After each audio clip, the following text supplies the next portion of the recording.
Still don't know what that means. Alright. Part 3. 74 in. Which is 37 times 2. I had an idea about where the secret exit was in this, because last time I spent a long time trying to find the secret exit unsuccessfully. He said as he immediately got hit for no apparent reason. And became John. Everybody loves John. Nuts. Maybe Luigi's Misadventures will actually be John's adventures. How you doing, Evil Ghost? I refuse to believe that anyone actually likes Paper John.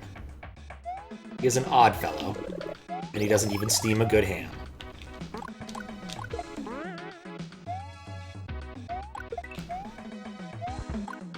So, because of the way this game... Wait, no, hold up. This is where I want to be. Yep, that's what I thought. I was like, I searched everywhere else. One of those, like, exit of the staircase kind of things. Doing good, and you do love John in a twisted sort of way. Fair enough. How you doing, Abe Lincoln? And yes, I did find it. This was one of those after the fact, you know, after the stream. Thought about it for a while. I'm like, where else could it be hidden? It was either I missed a pipe, or it was something clever. And it was something clever. Alright, so I've done both the things here. I either need to go to the ghosts. I think I'm gonna go for the regular level first. Or the secret level first, then ghosts. What's up, Steven?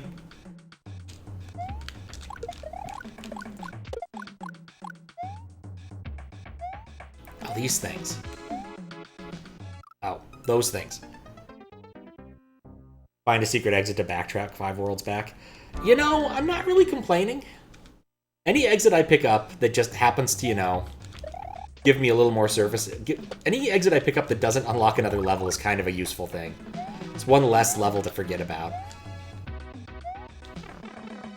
I'm not sure how I feel about those things. I'm not sure how I feel about that thing. That was complete bullshit luck. Not even going to begin to justify that.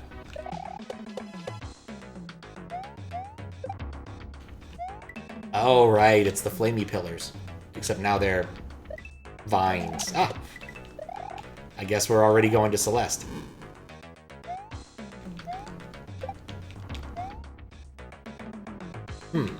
I predict those blocks will either hurt or kill me. May as well check that, Derry. Kill, not just hurt. Started playing WoW on a custom server. Nice. Oh, you've made a terrible mistake. I was wondering what Fen was going oh no to, because I'm like, I don't think Fen hates Celeste. Allegedly. I have no idea what Fen's opinion of Celeste may in fact be, but my guess is probably positive. Or at least not, oh no, qualities of negative. But yes, MMOs are a dangerous thing. Why I don't play them. Oh. Yeah, well, that almost got me. Almost got me. I do love the amount of just free power-ups in this, given how stupid I keep playing. Okay, having run into this last time. Right, this only has one exit.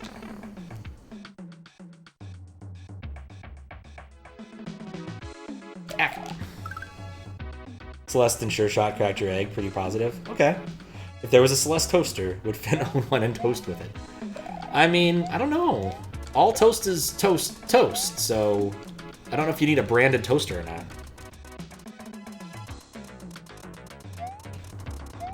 Well,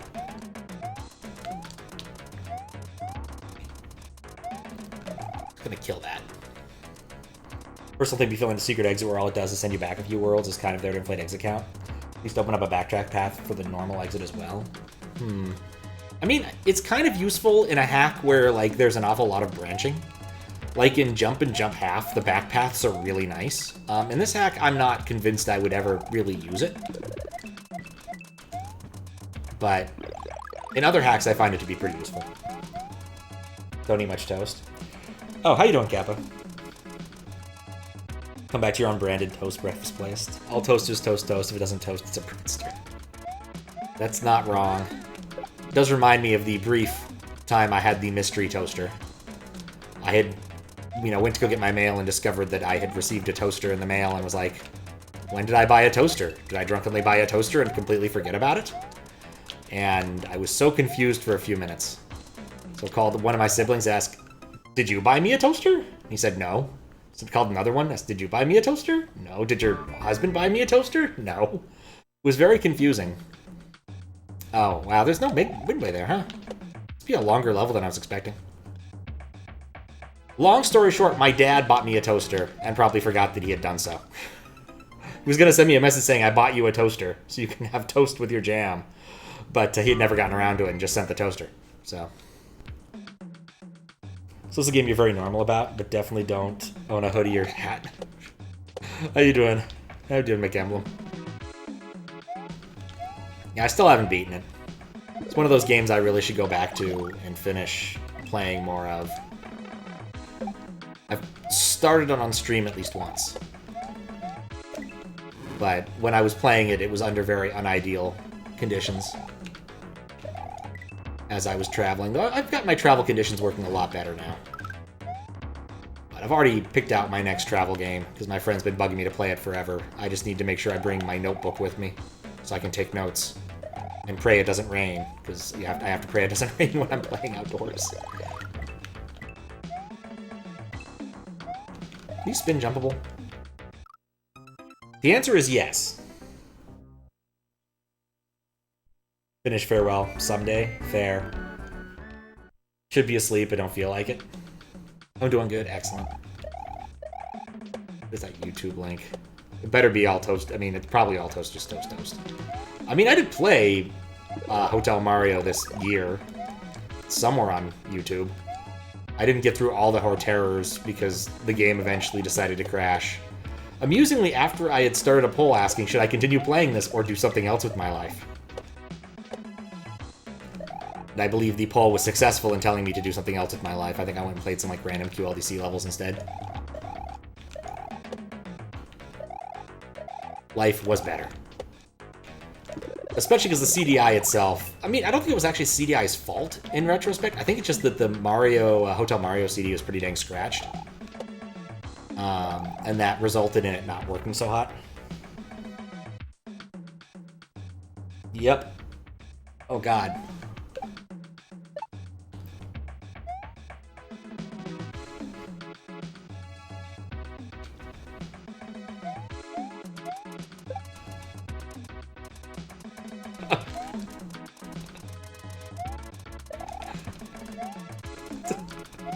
Okay, that was better than I was expecting.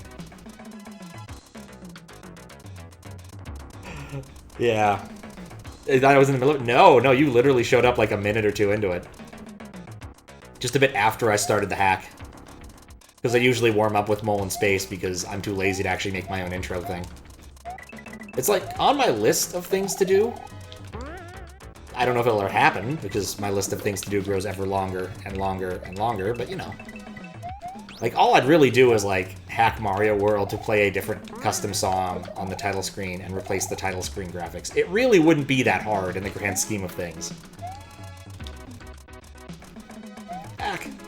This has proven to be an untenable situation. I'm leaving. Maybe after someone finally ports Canyon.mid. Because, man, I love me some Canyon.mid. And it goes well with my other stream starting thing, which is just playing Canyon.mid. Cape detected, level is dead, yeah. Oh, yeah, I guess I can't really hold down there to make that work. Up. Note to self. Oh god. You cannot outrun the the yellow Rex.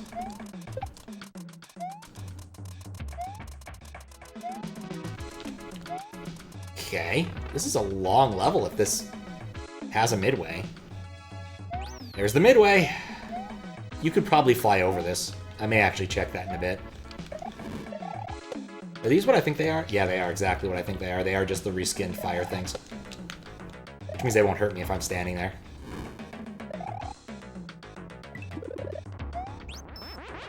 A cape. It's true, in general. In fact, let's see. I'm mildly curious. My guess is Zampari probably prevents this, but yeah.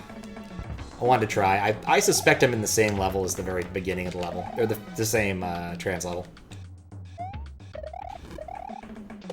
As the first room. But I can't prove that at this point in time.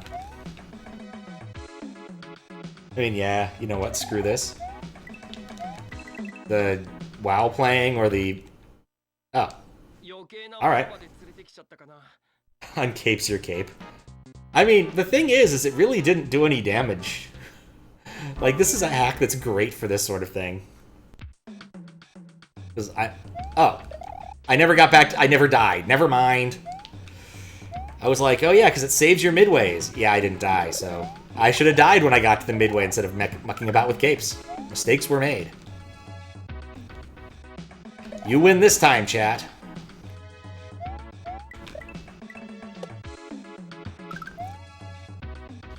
I sure love waiting. Unluigi's your Luigi. Or Unceleste's your Luigi, I guess. There's no reason to a short jump there. Vintage. Oh, what's up, Vintage? How you doing? Change names again? It's an interesting name. Have to keep that in mind before it confuses me at some point, which it probably still will.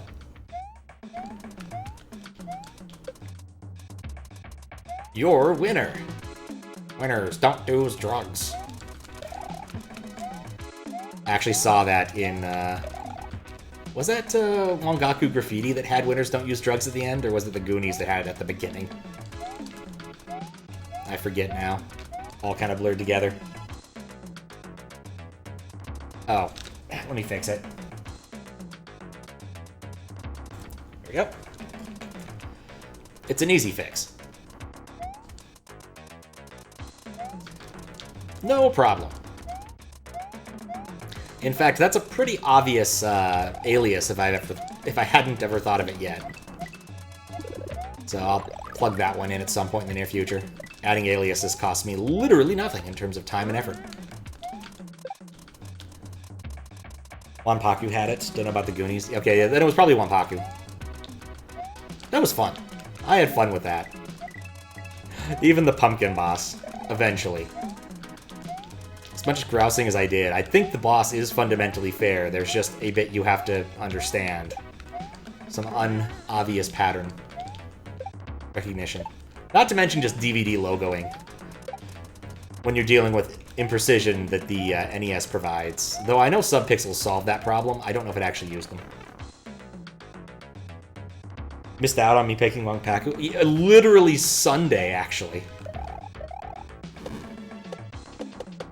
I want to die. Here we go. Yeah, me and Hawaluta tried playing a few games. We started with the Goonies 2, which was interesting, but not very good for what we were trying to do. A game I want to go back to. I think the combination of being like a 2D platformer, Metroidvania style thing, plus like the Shadowgate stuff is really interesting. But before I attempt it, I'm going to make like some god-awful spreadsheet so that I can write notes on the spreadsheet and not have to like draw out a map manually, because I'm not very good at that. And it would take a lot of stream time. Whereas Desi can just bang out a map, nothing flat. I don't have the same gift with cartography that he does. Nor handwriting I can consistently read between days. You know, I was going to try to land on him, but I'm glad now that I didn't.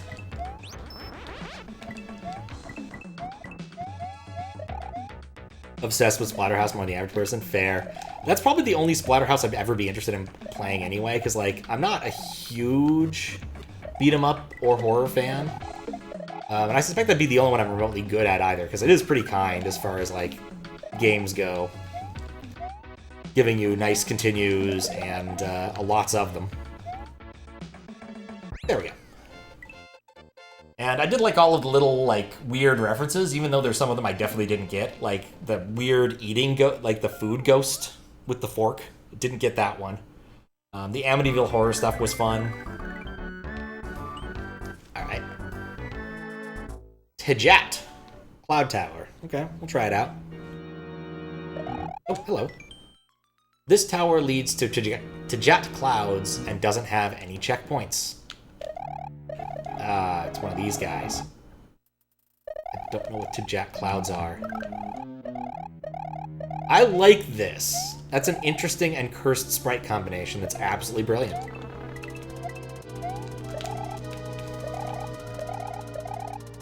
But it is absolutely cursed.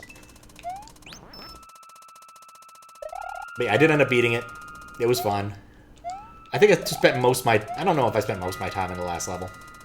Either way, I went and did the YouTube editing stuff to put it on YouTube at some point in the near future, because, like, I need to make more YouTube content, because I'm running out.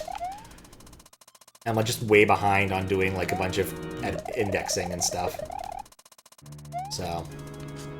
I did figure out what, like, small project I want to do for SMW stuff in the near future. I was considering going and doing the second Halloween level design contest, which seemed kind of cool. Then, like, I thought about doing the first Halloween level design contest, which could also be cool, but given its relatively early date, I'm not entirely certain how well it's gonna play. But then I noticed a really weird one. Apparently, Flotilla Reznor, I think that's how you pronounce it, held its own Halloween level design contest that had, like, 7 entries with some names I recognize. So I'm willing to give that one a shot just based off the names alone, and it's a short project that I can just bang out some afternoon. So, something interesting to try, if nothing else. Suddenly Metroid? I'm pretty sure this is Mario.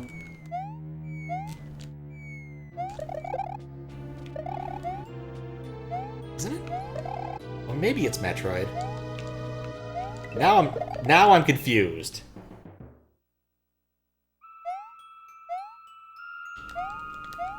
But yeah, after Splatterhouse, we actually spent some time trying to beat some part of Super Ghouls and Ghosts, and never managed to get through the first level, either of us. We both, I think, got more or less stuck at the same jumps. Oh. I don't want to be here. Crap.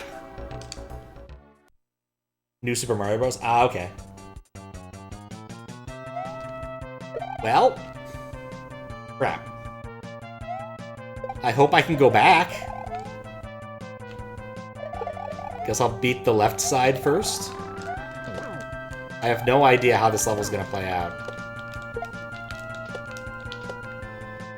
I thought I might be able to get up there. So I may have screwed myself. Now I can fix this. Oh, I haven't screwed myself at all. That's great. Let's not do that. Let's go beat the rest of the stuff I need to beat. So it works just like the Mario 3 style tower. Chandeliers are not solid.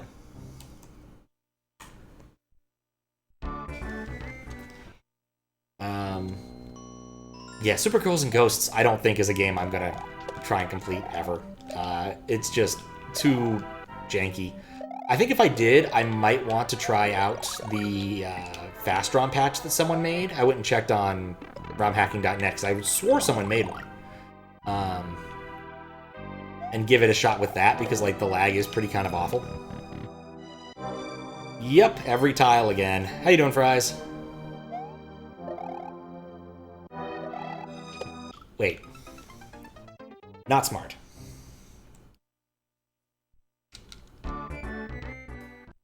I hate stretch, though. But most pressing, and quite obviously so, is doing and taking care of this and Gabriel Knight.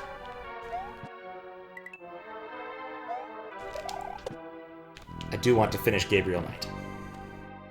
Sure how the boobar tiles work. I'm good on that front. And that critter is called Stretch. It's official because it's in the Mario 3 strategy guide.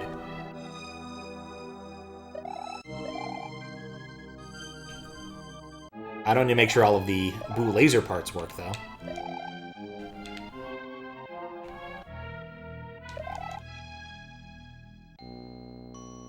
I love waiting for cycles. Alright, so none of those spaces are safe. But this spot's safe. Mario regrets his decisions in life.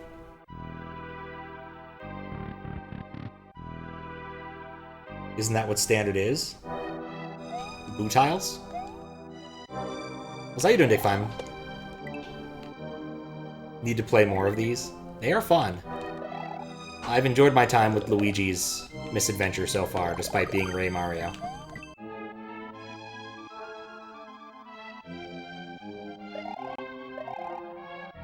I don't like you, Fish and Boo.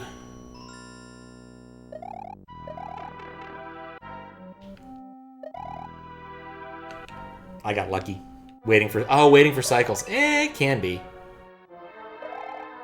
Sometimes happens in Kaizode, but definitely not as common. I got lucky there. Resurrected the PC to play PS2 games. Oh, nice. Wait, resurrected a PC to play PS2 games? That doesn't seem entirely correct to me for some reason. It's kind of like saying I resurrected my Dreamcast to play PS1 games, which, technically speaking, you could have done, but, like, Bleem was weird. I don't know if it consistently worked on, like, all PS1 games, even with modification.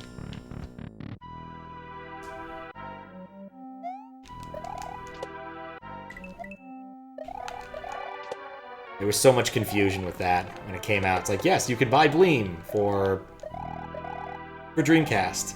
It plays one PS1 game. If you want to play Gran Turismo, this is your way to do it. It does not work for other games.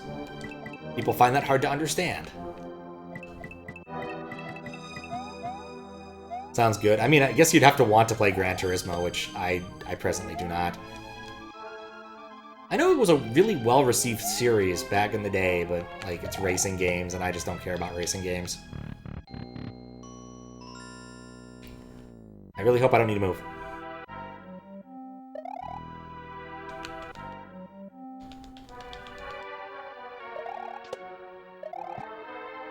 Oh, I got lucky.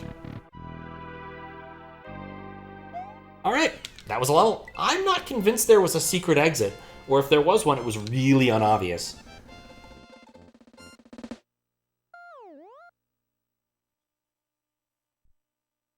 Just have to come back there if I think there is one, but I don't think there is one. Like, you can see how well trod the tiles are. I didn't even look to see if this is a red or not. It occurs to me there might have been a midway and I forgot to test it. Ooh, also jumping spinies. That's kind of cute. Or maybe they're just moles.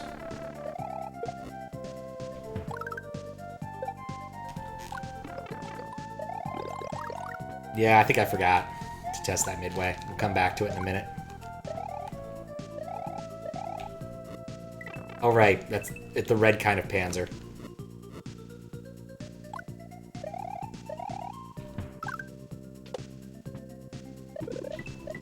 This combination of sprites is not my favorite in existence. Should there be a ROM hacking standard for indicating ghost houses have secret exits? It kind of depends. Like, one thing people frequently do is just, like, outright tell you at the beginning of it, and I think that this hack has done that at least a couple times. But it's not required. Yeah, there was one in SMW that did not have a secret exit, and that was Vanilla House. There are 2 exits in that one. Gotta keep an eye out for that, then.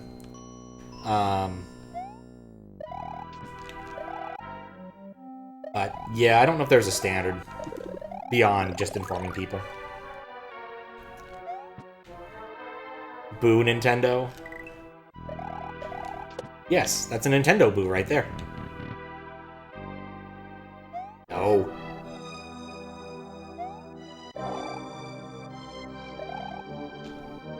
Mistakes may have been made. As I duck. I'm debating what to do next, though certain progress on certain things have been made. Oh, I should have waited. what important things have happened? Like, Faro's making progress in Equinox, so I can get back to that at some point in the vaguely near future. I guess I should contact Louis about doing more Dark Souls. I thought initially I was getting pretty close to the end of Dark Souls, and now I'm not entirely certain. Retro Achievements is not accessible on hardware. That is true. That is true. Shoot. Those are fun. I've played a few things with those in the past. When I used more emulators. There's one that I ended up cheating to get, even though they try to make it so you can't cheat that easily. How did I do it? I was playing Lufia 2, and I wanted to get a Spider Jewel drop, which, if you've never played Lufia 2, you'll not... There are some bosses that drop rare things, and that's one of them. There's a spider that drops the Spider Jewel. You don't need it to beat the game. It's just nice to have. And so I ended up just using a cheat engine to up my chances by editing the ROM manually. Oh, wait. Alright, Lufia 2 is the best RNG section ever. Oh, which one?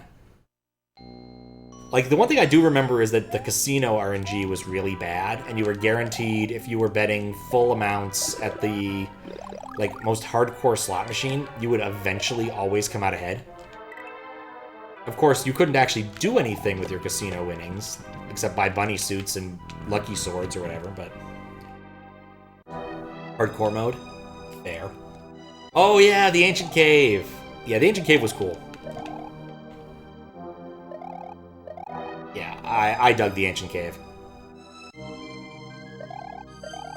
Like, it's kind of hard to work it into a normal playthrough just because of the short window where you have the characters you really want.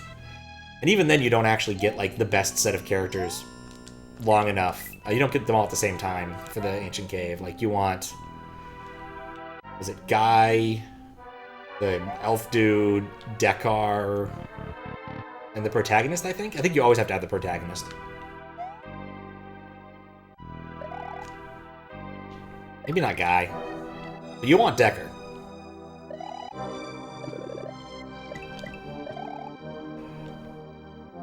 Lufia 2 Ancient Cave is on Archipelago? Okay, I could see that being fun.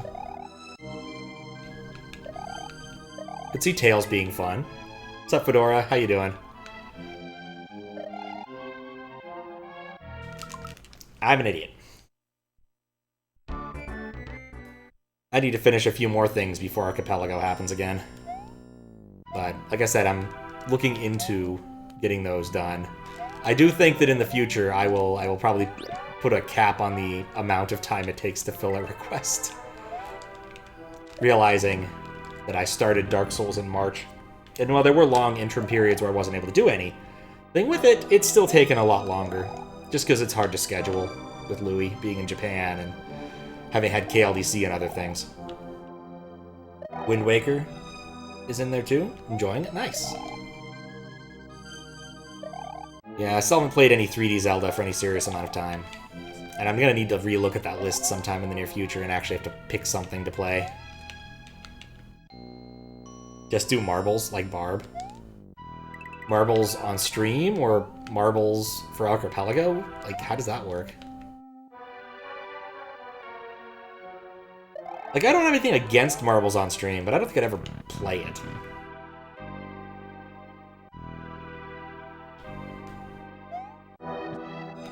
Oh. There's a ceiling up there. That makes a lot of sense. Marbles on stream, so winner gets to pick the game. Not unreasonable.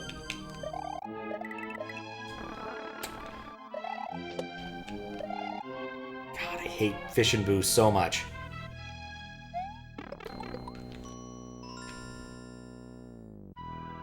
Boost.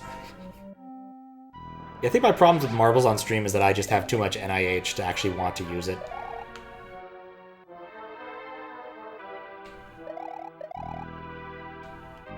There we go. And the midway! Yep, I did fail to test it. Whee! I could have start selected. NIH, not invented here. I like to do my own integrations. It's a common problem at some companies, like Microsoft and Google, where it's like, why would I use this external tool that does exactly what I need when I could write one myself, internal to the company? And so I frequently write things that probably don't need to exist.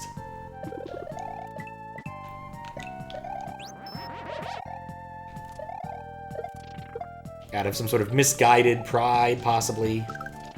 Or just because, like, sometimes it's fun to write things.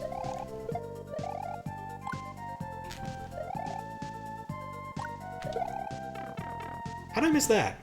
Build Marbles 2.0.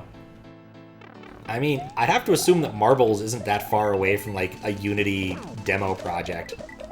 Like, it's fairly basic collision and physics. Twitch integration is not the hardest thing to build.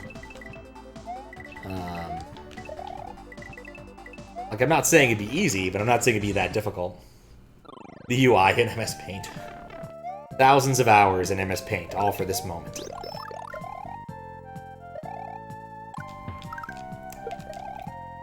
Let's see. I'm trying to remember exactly how far I'd gotten before that.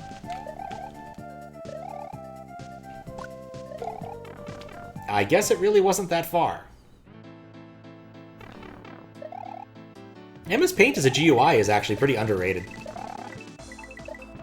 Fist was working on his NES Dev contest game a few years back, and I built him a UI that actually was made in MS Paint, or more accurately, used MS Paint as the UI entirely, as a level editor. You just would draw the levels in MS Paint, and then my script would convert the images themselves over into the level format.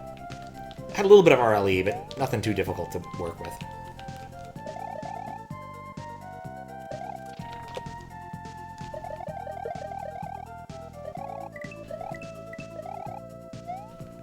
But yeah, MS Paint is great if you just want to draw some squares. It's kind of like using Notepad for game dev purposes. It works pretty well. Draw your levels out in ASCII. Why not?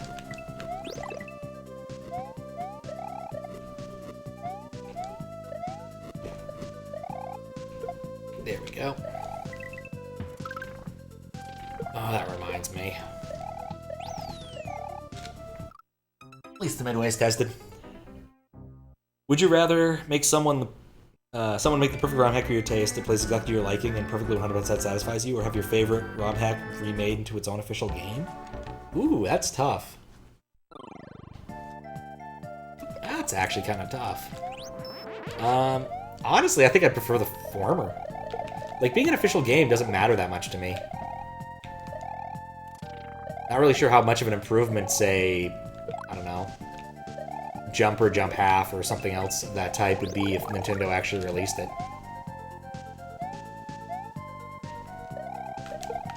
Well, this part's gonna be a bit easier. Still perfectly doable, but just a lot easier. You can absolutely spin jump on all these things. Just doesn't happen that often. Official Nintendo's Mario Mystery Meat. You know, it could happen. Not bloody likely. But it could. Assume the game gets a significant visual overhaul, but plays the same. Yeah, I still think I'd prefer just the game being really good. I don't really care that much about visuals in a large sense.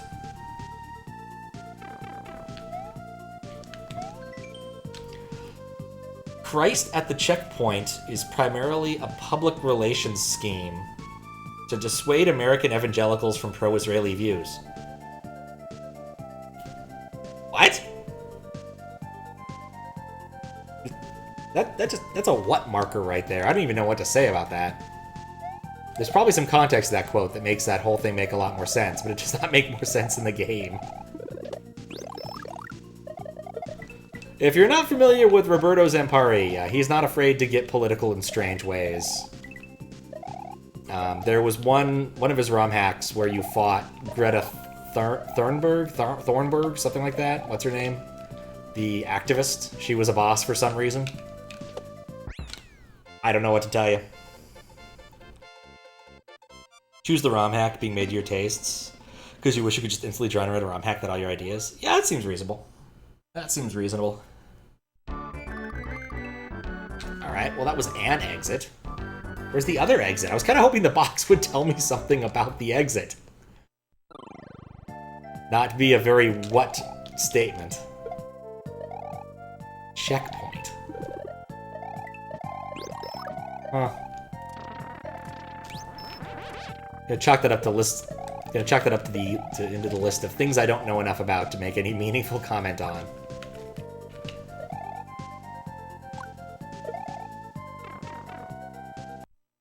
To find the secret exit, you must become a Jehovah's Witness. I hope not. That would take a lot more work than I'm willing to put in. Typically with this ROM hack so far, the secret exit has been has been before the midway, except for like the one time it wasn't. I think this is a hint. Maybe not. Like, you could easily put a pipe off screen here.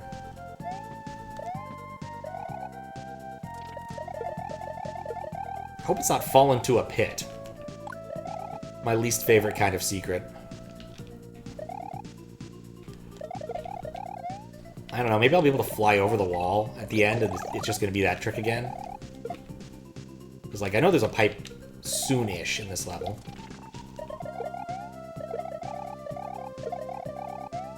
Like, here's the midway.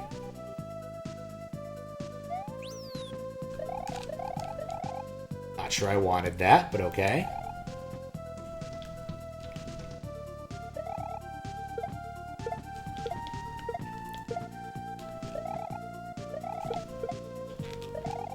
Where could it be?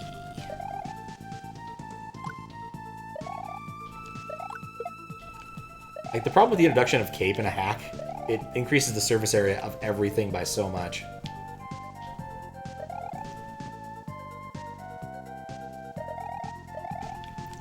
But it's possible I missed just, like, one pipe somewhere. So I definitely missed the pipe that took me on that roundabout earlier.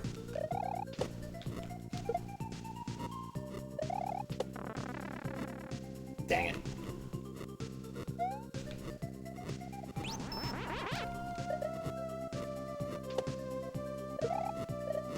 If you have any ideas, feel free to shout them out. I initially thought it might be this pipe, because it's an interesting pipe configuration. But now I'm absolutely certain it's not.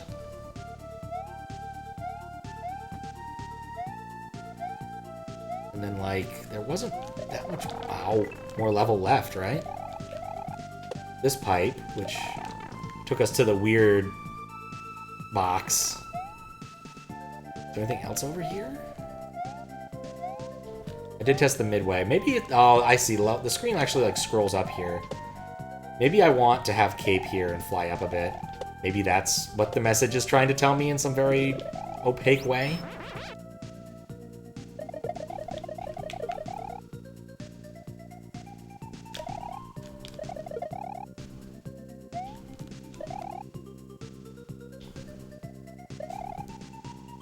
Well, there's stuff up here.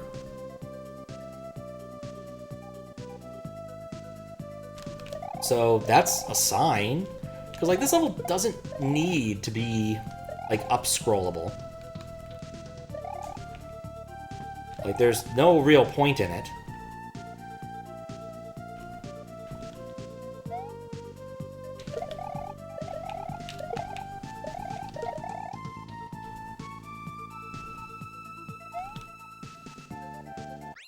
Nuts. What did the message say? No! The message said something about Christ at the crossing and support of Israel. I really don't even know what to make of that. I need to get up really quick. I have hydrated too well today, so I'll be right back. Okay. Gonna try one more time to find it, and if not, I'll put a marker down to come back and look later, because I'm presently not coming up with any good ideas. There might have been some other spots where I could Maybe it scrolls downward. Maybe that's the trick.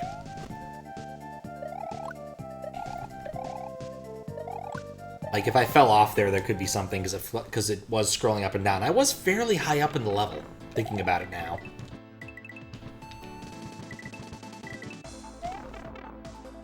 I don't know. We'll try this. The cost isn't too terribly high, given where the midway is. Wow, that box got me every which way.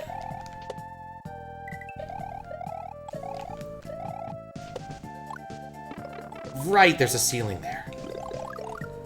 When your assumptions about your height depend upon falling at the right rate, and you're just wrong about it, because the level is decreed you are just wrong about it.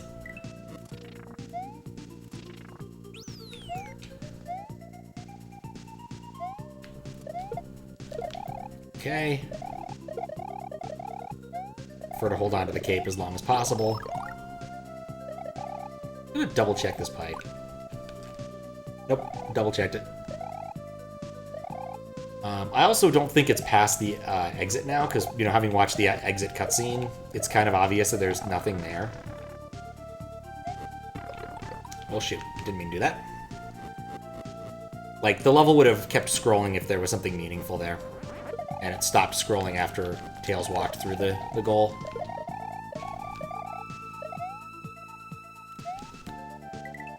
I'm just trying to think of anything else I could be missing other than maybe flying here.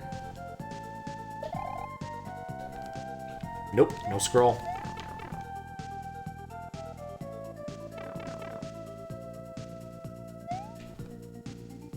Nope.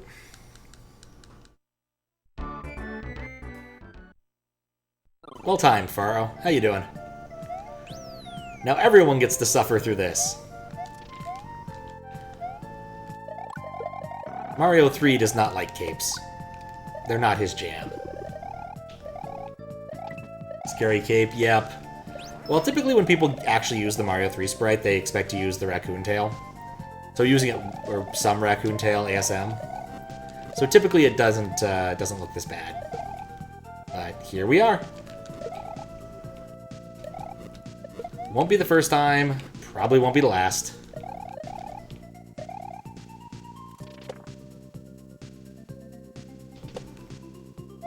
What are you talking about, bad? It's in the eye of the beholder, I suppose.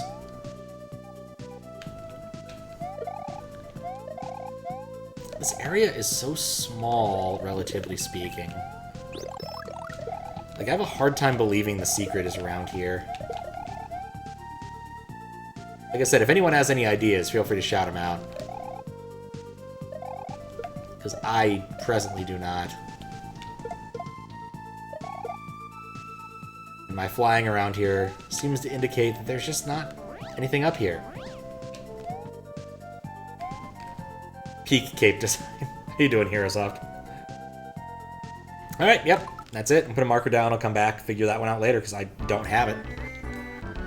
Maybe you have to look in Lunar Magic or something. It's possible I just missed a pipe, but I think there must be something trickier than that. Lovely. Whoa! Hold up. That's awesome! That's too much fun not to do every time I have the chance to. Oh, is he gonna work the way I think he's gonna work? Oh, no. What a bummer. Like, absolutely. Oh, I tail whipped him. I didn't want that. Nobody wanted that.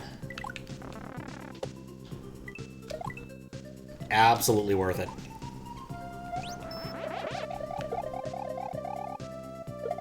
Okay. You get sniped.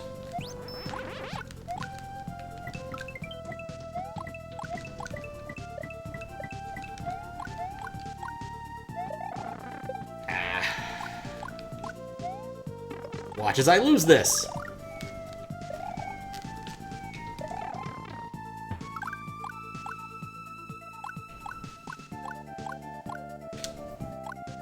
3.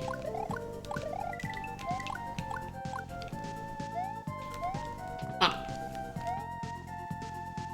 Up. That's so fun. Unnecessary, but enjoyable. Oh.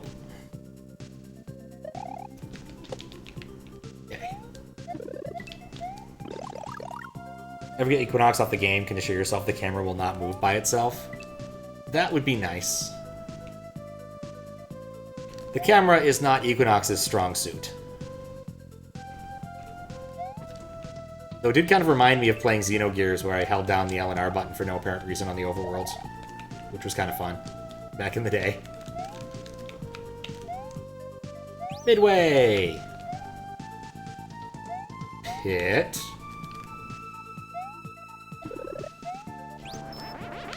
There we go. How's Equinox going? I was debating whether or not asking you if I should try to schedule another Equinox on Thursday or not. But I'm trying to figure out what else I can actually accomplish stream-wise this week. Still stuck in Ghost Ship? Alright. Probably gonna wait a little while on that then.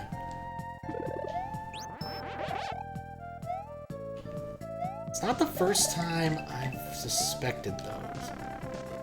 You know, what would have been smart would have been checking to see if this had more than one exit.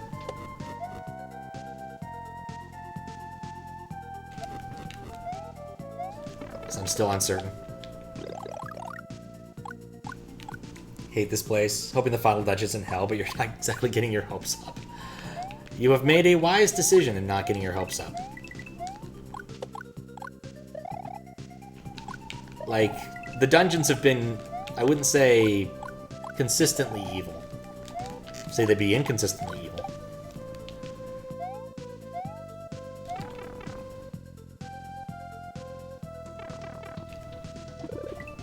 Once again, I see that the screen is scrolling.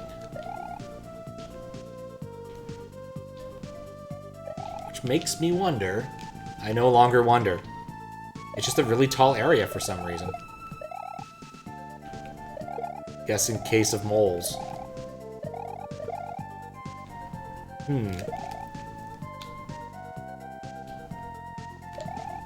It's cape for some values of cape. This, I think, is the only one I have where cape is really severely screwed up, not on purpose. Actually don't know what cape looks like on dumb shit. Because it's been a while since I've seen dumb shit. I don't recall if I got cape available with dumb shit either. Only 30. Look at the recent contest too, just as an interest. Yeah, OLDC is kind of eh. I think it's really nice for people who especially have a lot of experience with the other tooling. But I can totally see not being interested. I'll probably still offer my testing assistance whenever I get around to it. Need to look at what the end date is and pick a day a couple days before that. But not presently an issue for this week.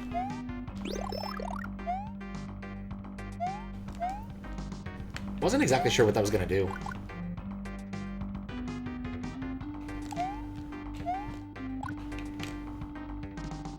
It's gonna bug me. Might have to open that one in Lunar Magic, or hope that there's a clue later, maybe?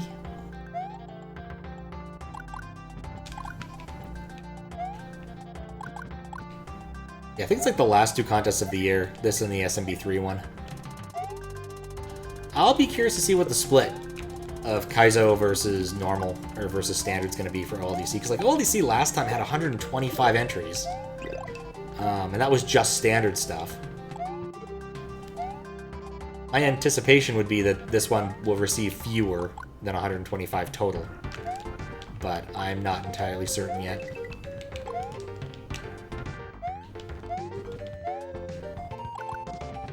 Probably more standard than Kaizo? I'm not sure.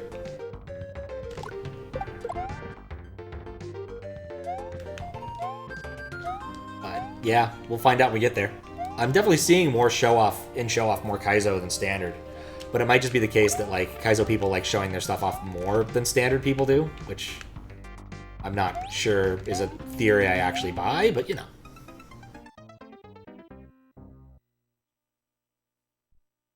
But I'll probably play through some of those when the time comes. You know, after they actually release the level pack.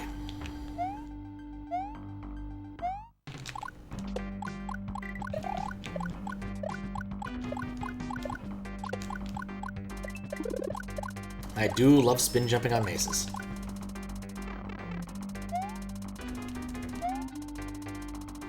Let's see. Ooh, I can't believe that worked.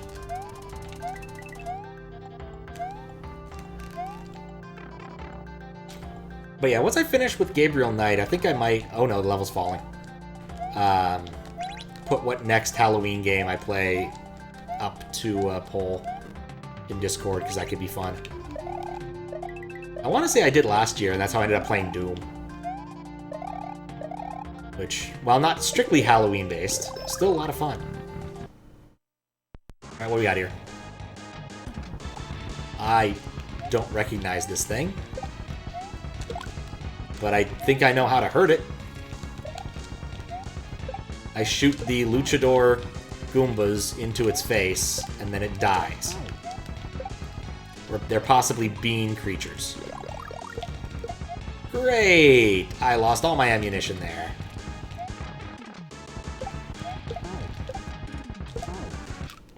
Nope. For Mega Man 6, Wily Castle boss. The worst Mega Man Wily Castle boss. I'm glad that I got very useful and unbiased commentary there. I assume, at least in Mega Man, he's less annoying because, like, you can actually hurt him with more standard, you know, shootable options.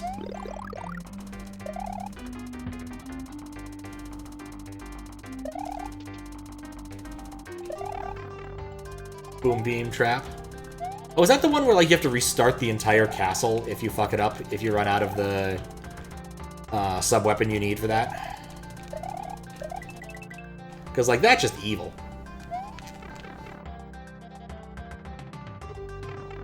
In terms of bosses that actually function. The walls, yeah, okay, then I think we're on the same page. There's, like, a bunch of, like, little orb things you need to kill, but they all require the, like, crash bomb or whatever it is. Alright, not coming into this with the best of chances.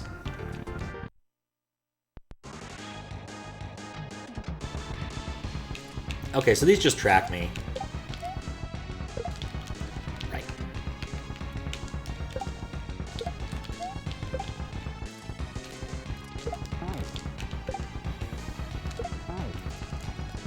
Like, this is not difficult, I just need to focus. Up throw. Beautiful.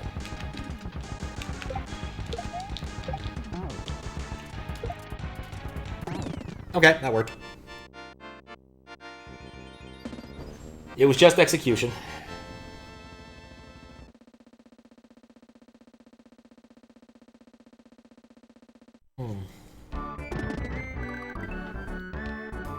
Still bugging me.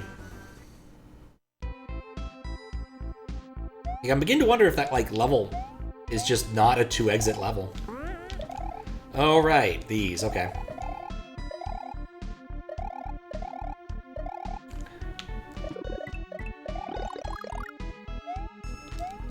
Okay.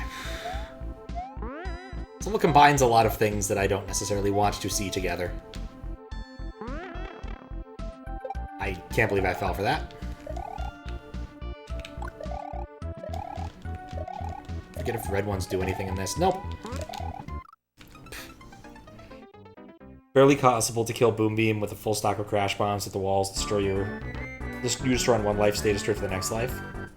If you can stand grinding minor enemies to refill your bombs in between. Good luck grinding on that stage. Yeah, that's my understanding. It's a very much a good luck. You can do it, but you probably should just restart. It's not ideal.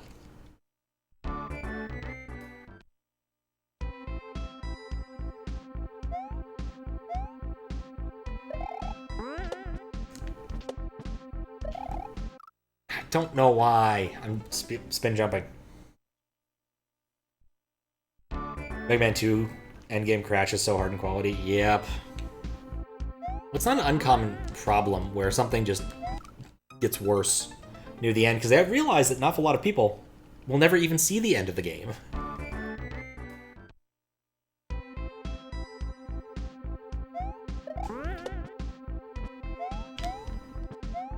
Okay.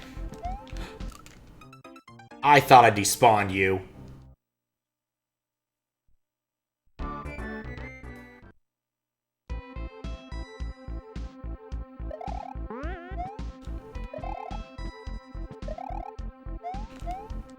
Alright, the game gives me the tools I need to avoid that. I should just use them.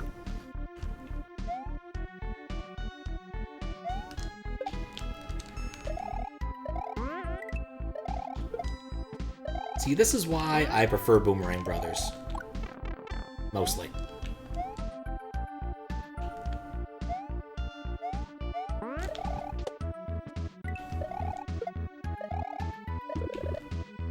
Okay. Little reprieve, little power-up. We're fine. Yep, it is. How you doing, Pigeon Apology? Randomly played 4 a few months ago. Oh, nice. Yeah, this is the first Roberto Zampari hack I've ever played. It's been interesting so far. I learned about horror logic, which is not spelled how you might think it's spelled.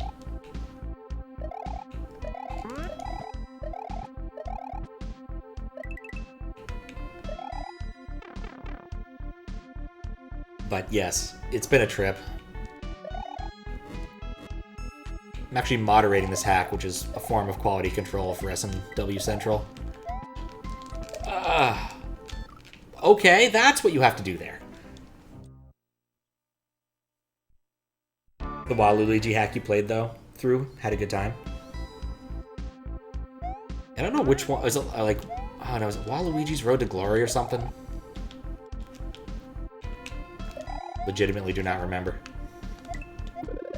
But yes, it's interesting. Brazilian hacks tend to be kind of interesting. Just off-kilter, different than what you might expect.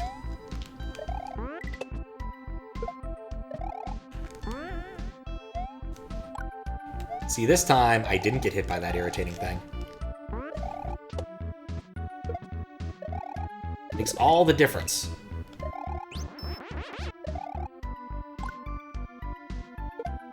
And also capes. Capes make all the difference.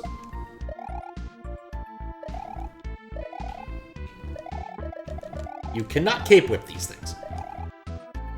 That is good, useful information to know.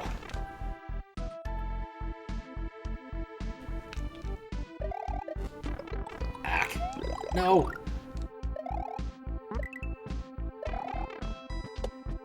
You know what? Nuts to it. I'm just gonna go in. Waluigi's Road to Glory Horror Logic will go on. He's planning a sequel for that. I think I read briefly in the SMW Central Discord that Zampari's already planning a sequel to this. Now, either way, I need to hit that. Especially Cape's making Skid of Mario face. No, that's not his fault. That's my fault.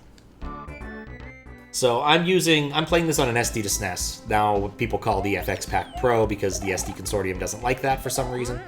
But there's a USB port on top, and using the USB port we can do some shenanigans, including the Mario Maker death markers, and changing the character sprite. So right now I'm playing with Mario 3, but in the past, part of the stream I was playing as Celeste, or Madeline from Celeste, and what else was I playing as? Tails, a few others. If you're curious about it, look at the channel point reward stuff.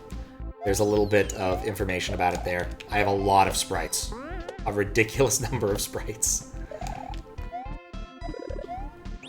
that are available for people to use for this specific purpose. Most of which have cape things that work. Except I think Paper John. I think Paper Johns are also screwed up, but Paper John's Paper John, so let's not discuss that.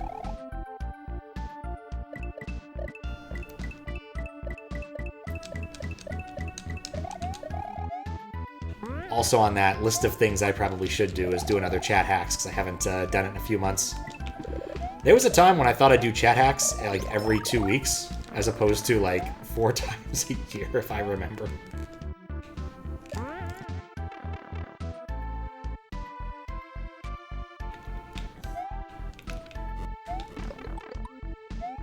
You know, I forgot the blue ones keep moving.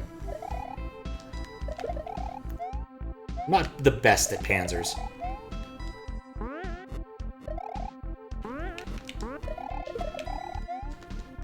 But I don't have to be. That's ambitious. Oh, it was. It really was. But that was a long, long time ago.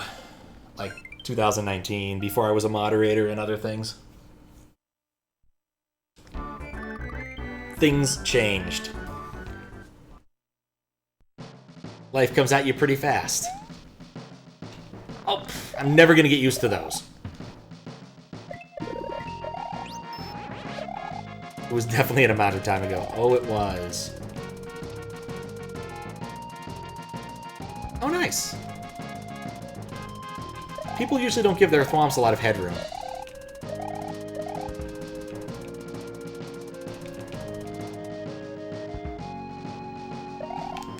But yeah.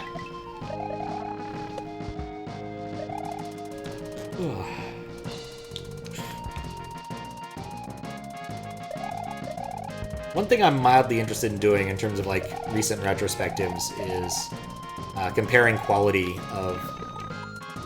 That's gonna go off screen and despawn, isn't it? No! I thought I could make it. Of certain things. Because like the stream quality has definitely got up over time. In certain ways. Like my VGA capture has gotten a lot better. You know, once I got a dedicated VGA card, or a VGA capture device.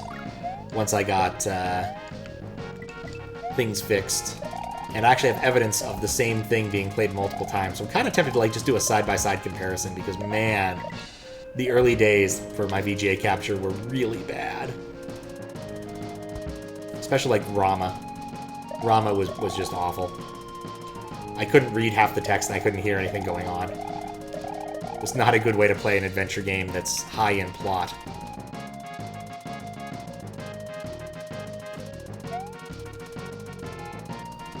But I digress.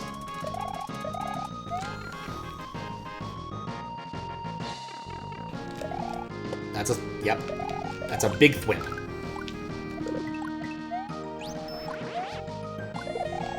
Does he always shoot up and to the left? What an odd thing to do.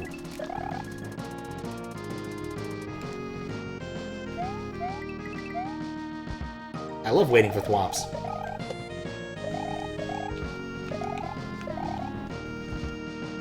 Like, there's no reason to rush this. This might have a reason to rush. It kind of sounds like Frog's theme. Ah! No one ever expects the diagonal thwomp. That other one's gonna do something weird. Oh, it's gonna do exactly the same thing and do nothing weird. Alright, that was fun. I do have power-ups, it's true. I had power-ups. I saw that beautiful pit to fall into, and then the thwomp got me.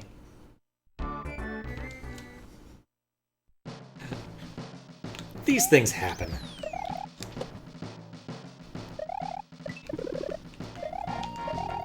Like, trying to figure out what direction any given thwomp is going to go is going to be a mild challenge. But not a bad one. Eh, overestimated there. It's a very tall tower. Which does remind me, I don't think I got to play the most recent Unforgiving Tower installment. And I'm okay with that. Maybe I'll go back and do it sometime. Especially if he updates it. Oh, right, we're about to get some plot. Who's ready for plot? Welcome, visitor. Rougenia Merald told me everything about you. I hope you haven't taken a shortcut to the tower. I want to see how powerful you are. I'm the most awesome sorcerer of this world. I wanted to surpass Satoru Goji with my amazing curses and spells. Try to defeat me, and you'll earn a prize. What's up, Papa Lucha? How you doing? Okay. Is this an actual boss from a video game, or is that just like that one smiley face from something awful? Okay. 3, then drop. And he has a big hitbox. Useful knowledge.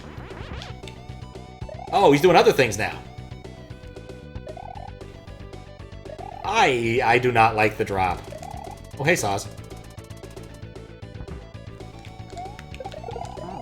Oh. Oh, I have cape! No, I got hit by the nipple attack. I should have stayed put. I would have been... No, I would have been unsafe.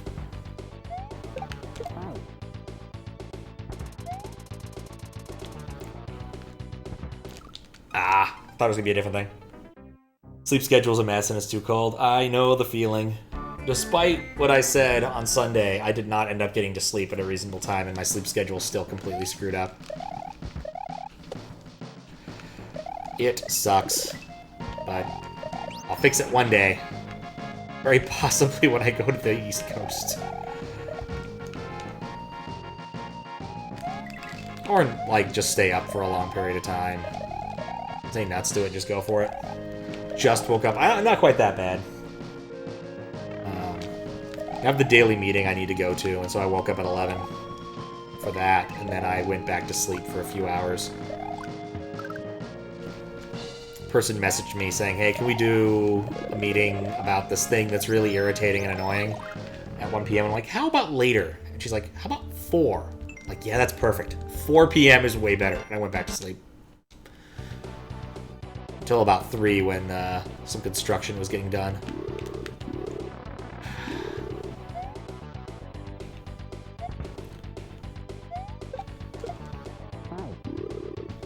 Not sure what where the hitbox on this thing is. Or the hurt box. And I don't even get the other one. Well, this has gone poorly. Saws. At least the pattern's pretty obvious. And he doesn't seem to have any, like, invuln frames, which is nice. He's no pumpkin in that regard. This reminds me of fighting Bowser with the Bowser hole. One of my least favorite variants of Bowser. A nipple attack.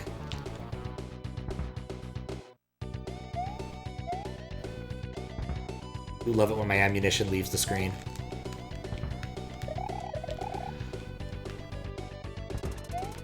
Okay, saws.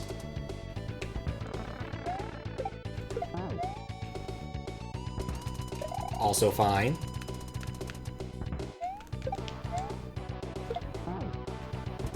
I like the saws attack. It speaks to me.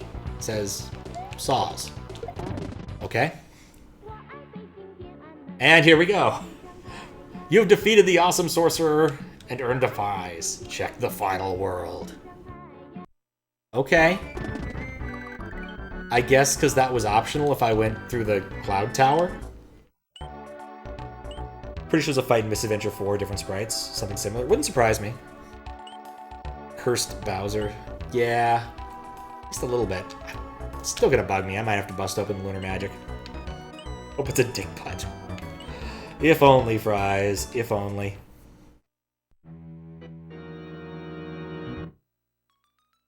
Wait, no, that's not what I need. That's still logged into the Raspberry Pi? Huh. Weird. This is a sideways swamp. Since we're doing Mario 3, we have to do the Mario 3 thing and climb the Mario 3 tower. I love these things. Like, I feel like I shouldn't like this combination of sprites, but it's an absolutely brilliant combination of sprites. Firebar plus moving platform. I don't know, like, maybe other people have done it, but I've never seen it before this moment that I can recall, and it's absolutely brilliantly cursed.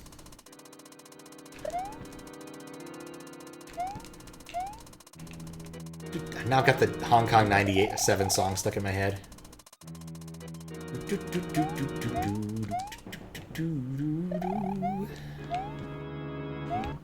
Plus, we can't go to Queenie's Castle yet because we don't have 100 exits. Haven't been going fast on exits today. I am thinking I might not actually be able to beat this tonight, judging by the fact that I've been at this for an hour and the number of exits I've claimed is pretty low. The levels have gotten longer.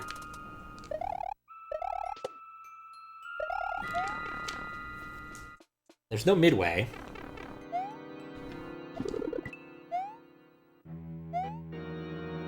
It's a very Mario 3 section.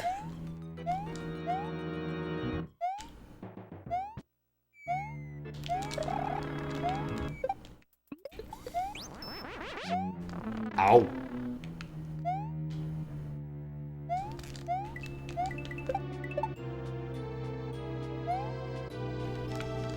Ah. Oh good, floor. There is no midway here, so if I fall, I fall. Which I guess is kind of like that hack that showed up in the queue a while ago. Like, what was it, Only Up, or Mario Only Up or something? Based upon the new, vaguely similar to Getting Over It style game. That has taken the streamer world by storm. If you fall, you fall. If you wreck, you wreck. And then you start over at the beginning as a white square. The NFT game? Does it actually have NFTs in it? Really? It looked like a pretty complete game when I saw it earlier, but I only watched like streamer clips. I didn't watch that much of it. Not really sure where you'd put NFTs into that game. But I guess you could have, in any game, you harness the power of blockchains and fungusable things. And see, I have no idea.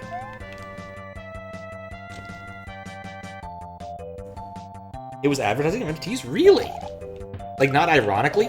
I could see that game doing it kind of ironically, but yeah. Only one you know is Kuso Only Up. There was one that came into the queue recently. Let me see. I think it got rejected because it had some problems, but it should be in the queue again. It's called Mario Up. It's currently in the queue waiting moderation. I think Eldad tried to beat it and ran into a problem where a specific jump seemed impossible. I'm not saying go play it, but you can go play it. I'm not going to stop you.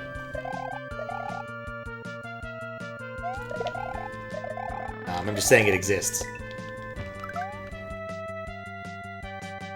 Also sold on Steam despite having stolen content like Final Fantasy. Oh, really? That's kind of a dick move.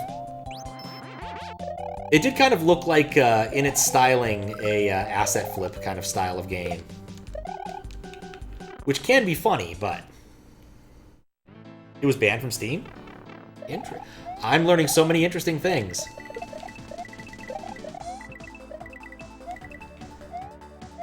Like, it looked like someone went to the Unity store and, like, bought the simple stuff to make a game.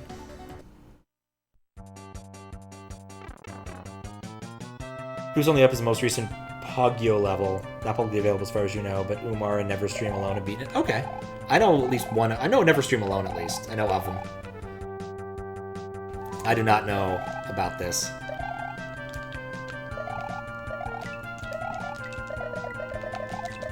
Oh, baseballs. Baseball should stay in New Jersey.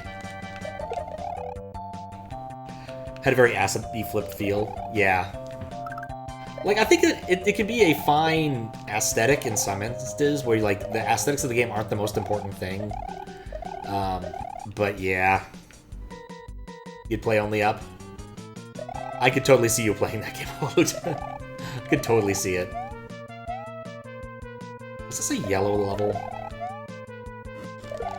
It is my bad for forgetting before getting to the... Oh, right, they do that. It's safer here. And into the drink. Banned from Steam for stealing copyrighted assets, but was also promoting NFTs with skirted line on state rules. Official reason was the dev got stressed out of it, the game removed it because... But we all know something else. Playing Only Up 64. Now that's more on brand.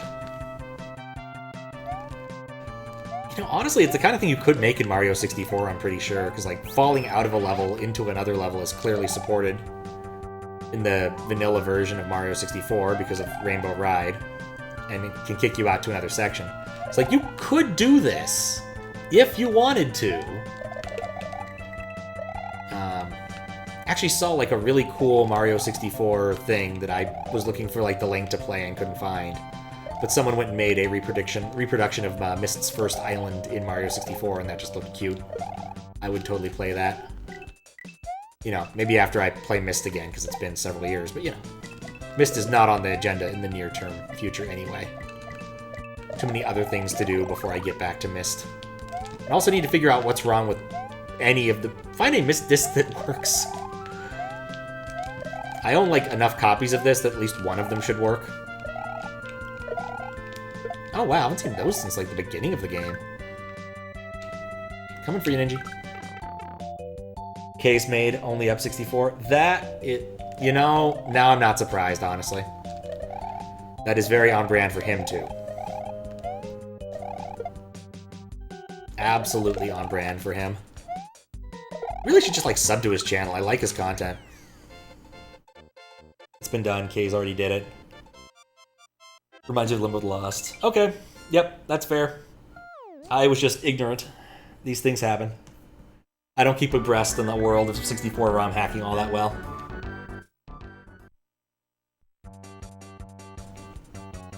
Hello. Propeller block and sticky hands are very dangerous together. You won't be able to release the propeller block. Understood. God, sticky hands.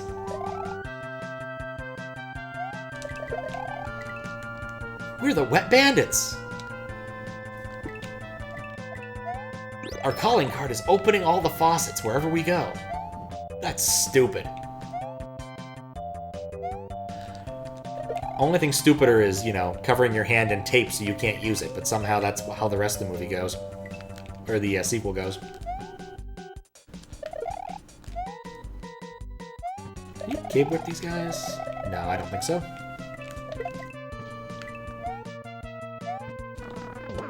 Shoot. I have to imagine that playing only up Mario 64 would be a good way to get good at Mario 64. At least some parts of the game.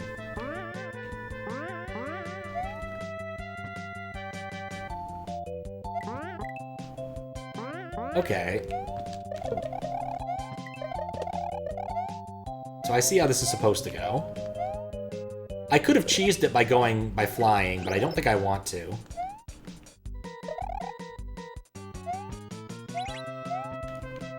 Right. Yeah, some things are just easier to do regarding capture, and like capturing 64 for me is easier than doing like PC. My PC setup's gotten better over the years.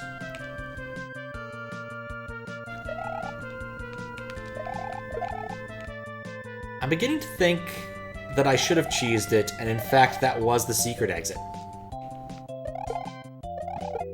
I'm really beginning to think that that was the case.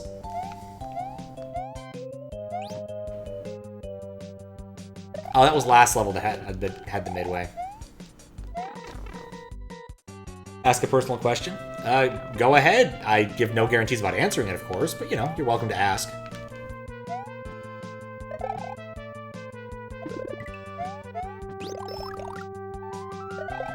Hope it isn't, when will you get to Might and Magic? Because that's a question I have no good answer to. What's my favorite pasta? Ooh. Well, there's many ways one could answer this question. Right? Because it could be like overall pasta dish. Which I think would be a very cromulent answer. Like some people like their spaghetti and meatballs, or their macaroni, or spaghetti carbonara. Or it could actually be asking about the specific shape. And I will say, while it doesn't add much to the taste, pasta in the shape of dinosaurs are really fun.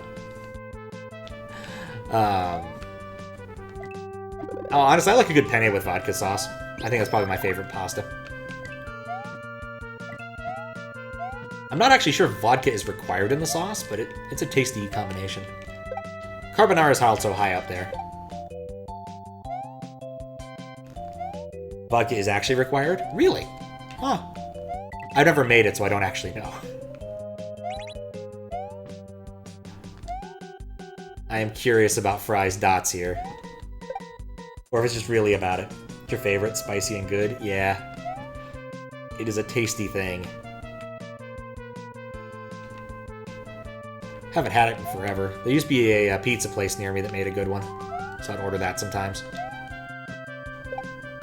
But haven't lived there in years, so no more pizza place. Ugh. I was trying to think of any like really obscure, ridiculous things, but no, I think just penne and vodka. Vodka sauce goes well. Alright, let's go get the secret exit because I know where it is. I'm hoping I can find a way back to the secret special world soon, because I don't want to have to go through the tower to go back and try to get that one exit. Which I might do some looking up in Lunar Magic. I'm not above that. I don't like doing it, but I'm not above it when it comes to moderating, just because like I don't want to spend hours going through a level and be like, oh, I missed that.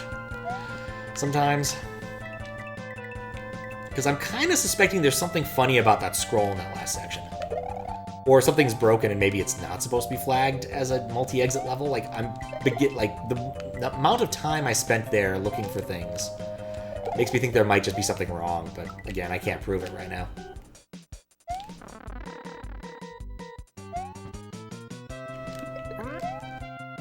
Need that.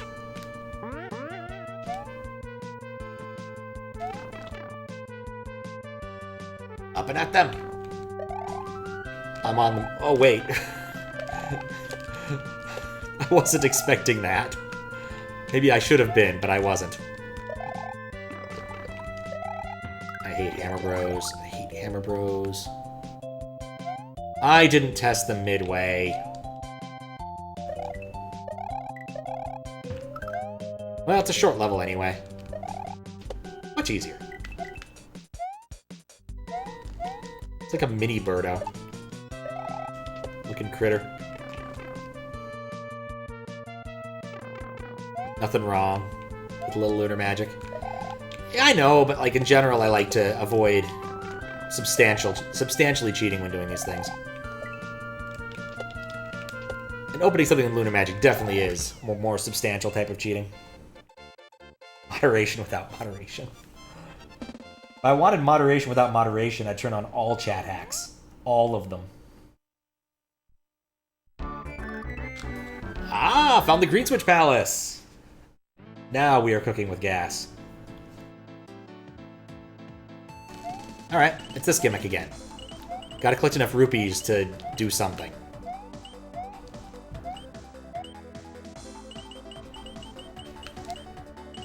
Which I think is just all of them. This was the Yellow Switch Palace's gimmick.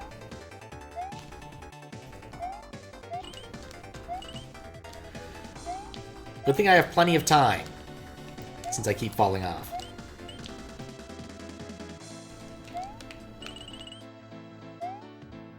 Okay, that's good. I think I can land on the other brick and actually make this easy.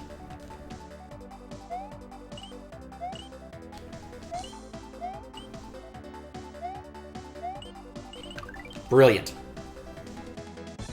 It is a big platform. 96.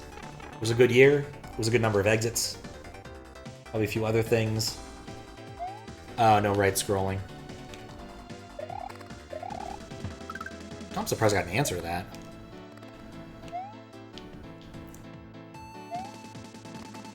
Dealing with the irritating integration at work and got an answer back from the guy allegedly on vacation. Nope. 0 for 4.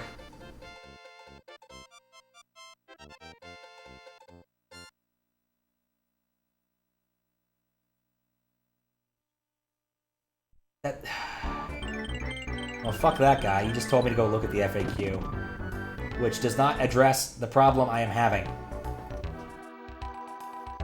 Because it's an error in authentication rather than running the dang thing they want me to run. Unhappy camper with that. Okay. My progress will also be saved. It's true, but you're disappointed and still hungry.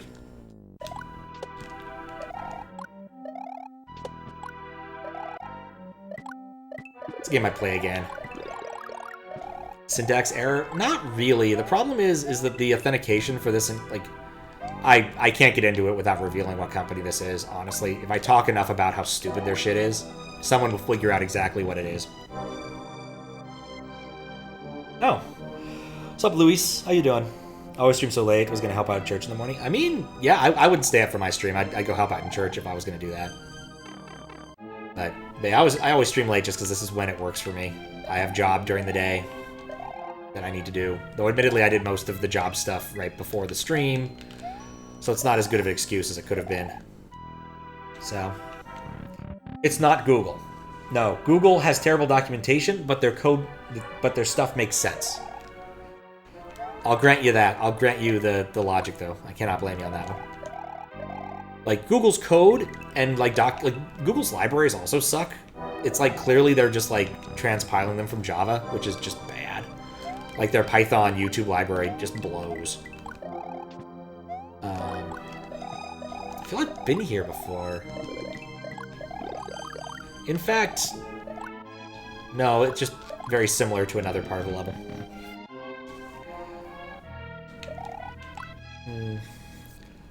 My day isn't your day, it's true. Oh.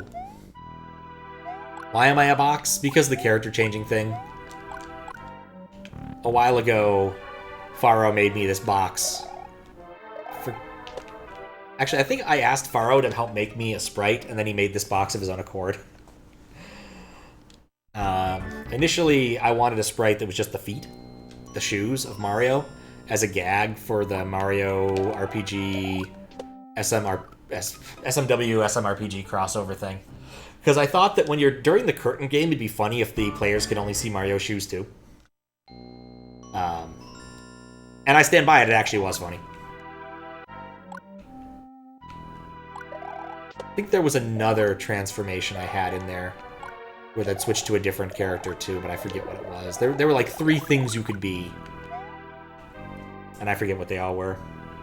I've unfortunately lost the source code for that entire project, so I can't look at it or revive it, even if I want to do it at this point. Between 2 really stupid ways to lose source code. One was just not backing up stuff. The other one was putting it in a dev library and then never backing up the dev library, or database. It was sitting in a dev version of Carl that I should have backed up, or like put the code somewhere else. Would have been sensible, but here we are. I like the gradient in this room. I don't know why, but like I feel like in general ghost houses tend to go always like dark and dreary as opposed to like occasional like weird what's going on, why is there a vortex here? Like it reminds me of the Treehouse of Horror Amityville Horror Simpsons episode where the Simpsons buy a cursed house which has a vortex and Homer throws an orange into the vortex and the vortex responds, please do not throw your trash into our dimension.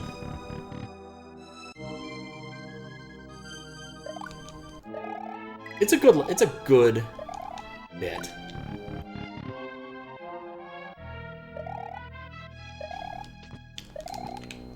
One of the better Treehouse of Horror things.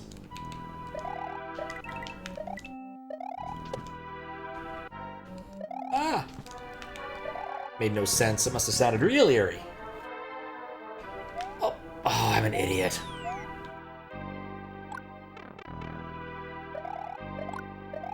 Well, I guess I may as well die to test the midway. I've chosen actually the worst way to go through this now, because I'm going to have to start at the beginning to do the other half, go to the midway, and then die. Mistakes were made. Oh well. Gotta say, I'm not a fan of the boos that emit flames. Someone say versed? Oh, hello. I don't know what that has to do. Oh, that's an unrelated thing. How you doing, Noah? Oh, I thought it was a bouncy type. This is the 5th game.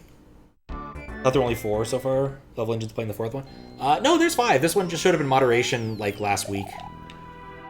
Like, I picked it up the day it came out, and I've been busy with some other stuff between here and there, so I'm getting back to it. I'd like to complete it tonight. I'm unoptimistic that that will be the case.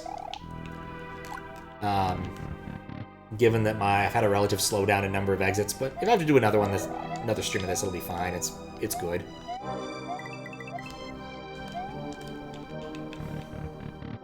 Green Ramu.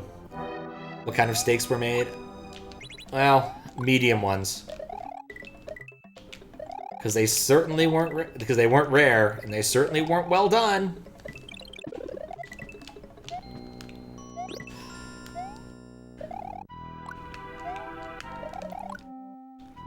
Yeah, mostly just I got distracted playing Gabriel Knight and doing other stuff. Like hanging out with Hawaluta, playing NES games. That was fun. Okay. Yeah, actually, this works out really well, now I think about it. I suddenly actually comprehended the green Ramu bit. It was fun. Like, some of those I don't think were necessarily the best tandem games. Like, Goonies, I think, turned out to be a bit tricky for that kind of thing. But that's a mapping game, honestly. The other ones were fun, though. They're not really helpful in SMB3 Prime. That's unfortunate. I really don't know anything about that crowd, but that is unfortunate to hear. I know that they're gearing up eventually for the contest. Like, I think somebody from one of the SMB3 sites is working with SMW Central on some stuff for it. But don't quote me on that, because it's one of those, like, I vaguely read something somewhere once, maybe, kind of things. Decide which direction I'm going to go through here now. The regular direction? I think I'll just do the regular one now, and then we'll deal with it later. Yeah, Ghouls and Ghosts was really hard. I don't think I'm going to touch that game ever again. Interesting game, just not me. I like making progress in a game after playing for an hour.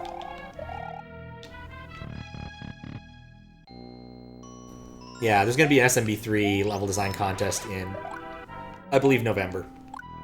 And that there's some level of collaboration between the SMW Central, who's hosting the site, and the Mario 3 peoples. But I honestly don't know what level of cooperation, like, there's going to be. Plan to separate out your audio sources. Good call. Absolutely good call. I'm still baffled by the issues you had with the Discord thing, where no matter what you did, it got quieter. It was confounding. But yeah, I finally got around to like separating out all my audio sources, and now my videos record with like 4 different audio sources, or 4 different audio settings. In case I need to break them out. And I've done it a couple times where I've needed to like mess with audio, which has been kind of helpful. I just want to avoid a repeat of the Inversity phenomenon, where I was playing a really awesome game, but the soundtrack is absolutely butchered because of bad fan noise. And if I could have just applied the fan noise filter to my voice, it would have been fine. I would have sounded like I was in a pipe or something.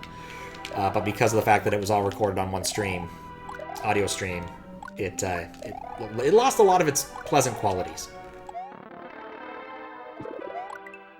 So, went and fixed that, like, November? No, not November. Like, August, I guess?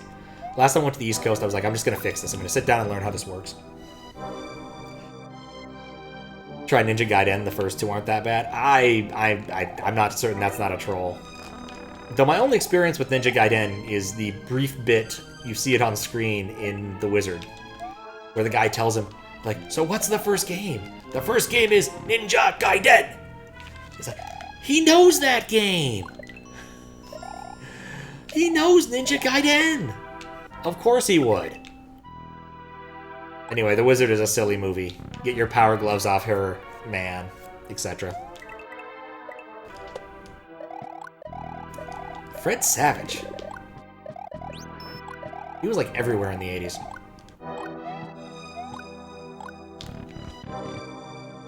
He is a legend. Should watch it again. It's got good moments, but really it's just a 2 hour and a half long commercial for Mario 3 and other Nintendo properties.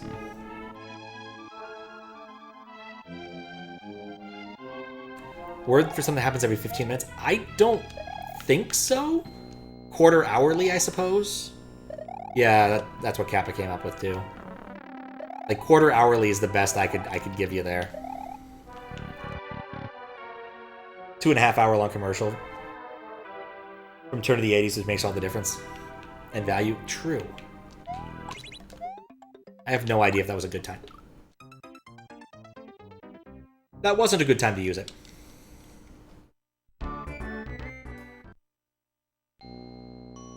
Doesn't sound smooth. No, it does not. But it is weird.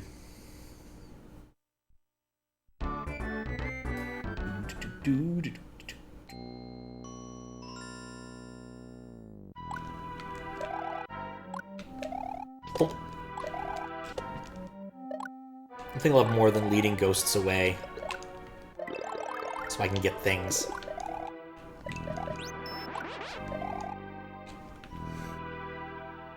Setting up a sensor that measures rainfall every 50 minutes. I don't know what to name it. Gutterator. Rumors to be wildly entertaining for all the right and wrong reasons. Oh, yeah! So way back in the day, there was this thing called Kool-Aid points.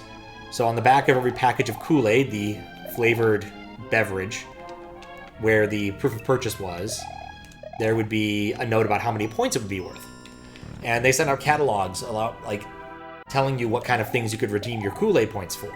The most infamous probably of which is the Kool-Aid Man Atari game, which is why there's not very many of them.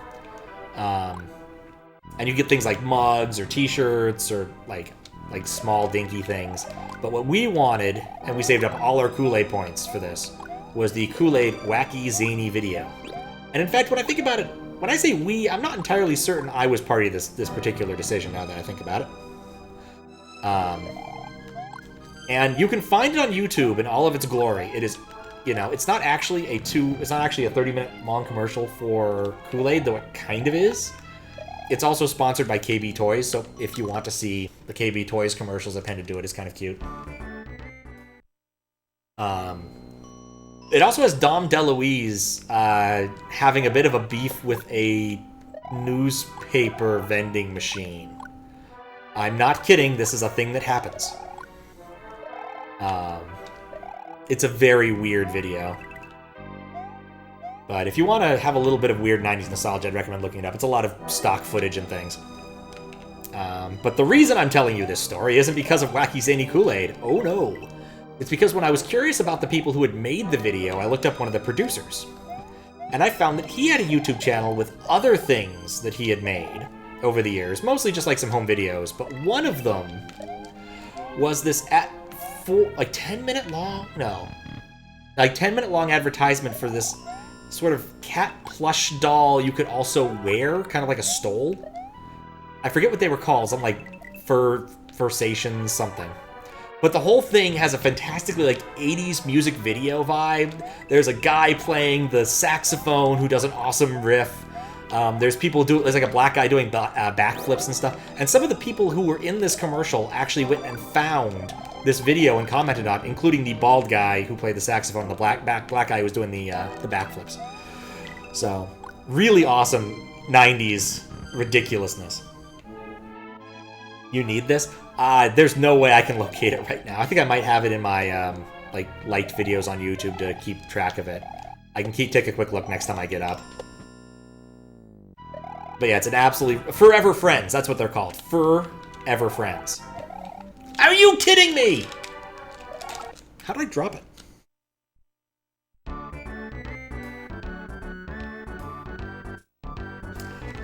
Daily perception, hourly... Okay.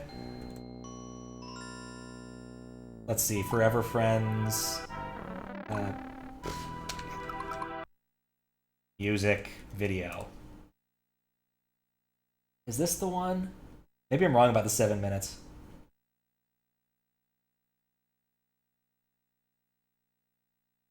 There's a better copy of this somewhere. There it is. There you go. Forever Friends. You can see the sensation. And it's playing in my ear now. Great, that's what I wanted.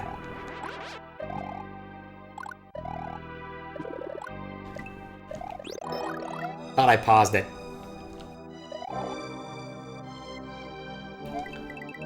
But yeah, absolutely ridiculous.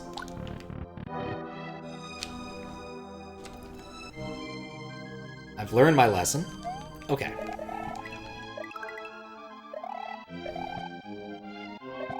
Well, I've learned a lesson. I may not have learned my lesson. But yeah, that video is 90s cheese amazingness. It's one of those, like, if more people were aware of this, I'm not sure why they're not. It's the kind of thing that's definitely would have been used for some sort of meme fodder at some point. Especially the saxophone man. People love a good saxophone guy.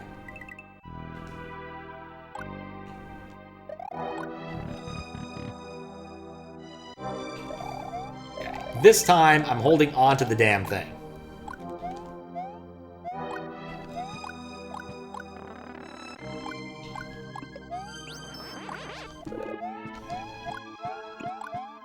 The sax work. It is! Like, it's a legitimately entertaining song, even though it is advertising a product that I could only buy on eBay, if that.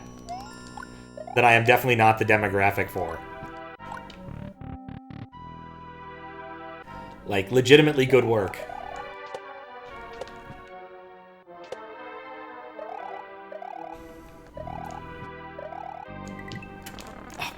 Oh, this is fine. I can just duck. Almost hot drinks level of good. I wouldn't go that far. But yeah, it is quite good. Hot drinks is probably the premiere of that specific genre of music, which, I don't know, training core? Gotta be a better name for it.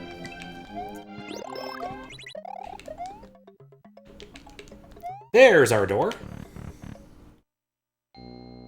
Not quite as identifiable. Absolutely not.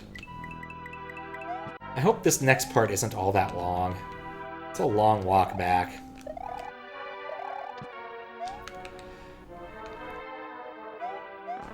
Ah.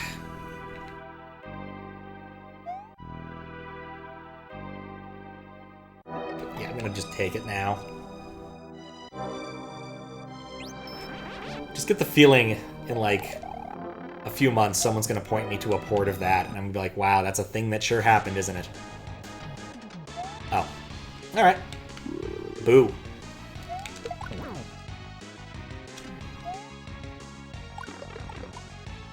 Oh. Oh, he shoots now. Crap. Well, that justifies jumping around a bit. Yeah, either way, still 3 hits. You get your husband to do a cover of that? That'd be pretty cool. Forever Friends vid seems like a really high-effort shitpost. It was the 90s. Everything ever made in the 80s and 90s seems like a high-effort shitpost. I mean, honestly, I think it's just because there was so much dang cocaine going around that people would just approve any stupid idea. That's my understanding of filming things in the 80s and 90s. Is there was a shit ton of coke around.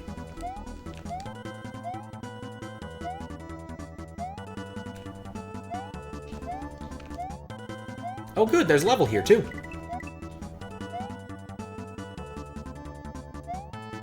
I'll agree with your idea. Any idea if you give me enough coke? Yep. There was a good, like, Key and Peele bit about this, about Gremlins 2, where basically they're in the writer's room, and he's like, yeah, I'm just here to help you guys, you know, like, unleash your inner writer and stuff. And quite literally, he just approves any stupid idea anyone comes up with for that movie. Which is true. Like, that movie is full of weird shit.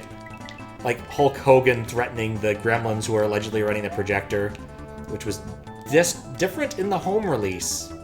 They filmed a different bit for that. For VHS. And a gremlin made of electricity, and a gremlin with a PhD. Like, all sorts of weird shit happened in that movie. Gremlins 2 is much more of a comedy than the first movie.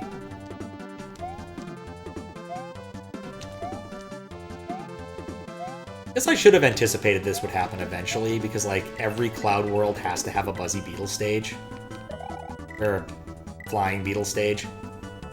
Eventually, I guess.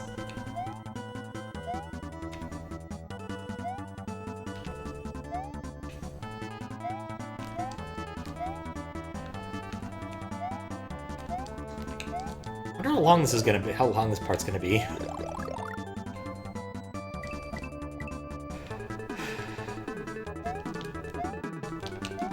Ah, you almost threw me off. Almost.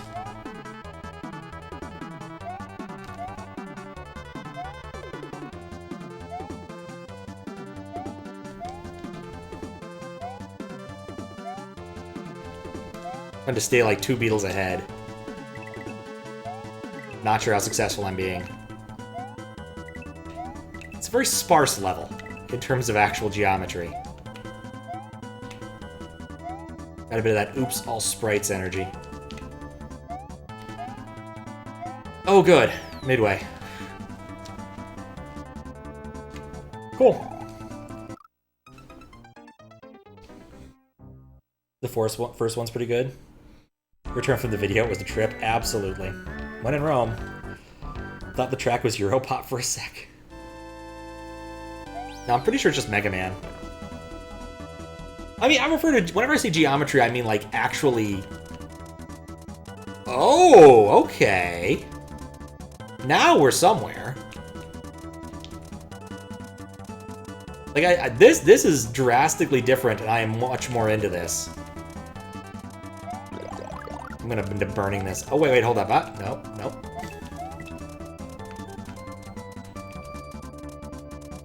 Know what I mean. Yeah, fair. Okay, no dice there. Guess there are no secret exits in this level, so I probably shouldn't try hard that so much. But, like, this is a gimmick I can get behind. I like this gimmick in when I've seen it in other places. Really wish I had Fire Flower or a Cape so I could kill that thing. Check that pipe. Just if I die, I might go and get a single... I don't need a single power-up. I guess if I die, I can just get the power-up there. I guess since I died, I can get the power-up there. Yeah, this is very neat. It doesn't, like, feel like it fits with the rest of this hack, because the rest of the hack's been very, like... kind of like Gamma V, mostly vanilla, custom bosses, sure, but, like, no really weird gimmicks. And then this, which is definitely a weird gimmick. One I appreciate mine, but still. Like, I've certainly seen other instances of the tracked platform. Like, I think there was a good ROM Hack Races level, God, 3 years ago that used this bit, with, like, saws, I think. Maybe with springs? I think there's a jump level, no, jump half level, that I think Morsel might have made, now that I think about it. Not a level, but like a sub-level in one of the castles. Think you'd remember that? I mean, it's great. It'd make it hard to check all these pipes if I have to keep him to get hit for it. Guess we could call it hit scanning.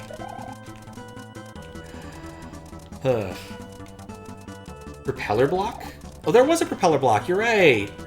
I guess I didn't really think of that as that major of a gimmick, even though it kind of is. Huh. Says something about my value system vis-a-vis gimmicks, I suppose.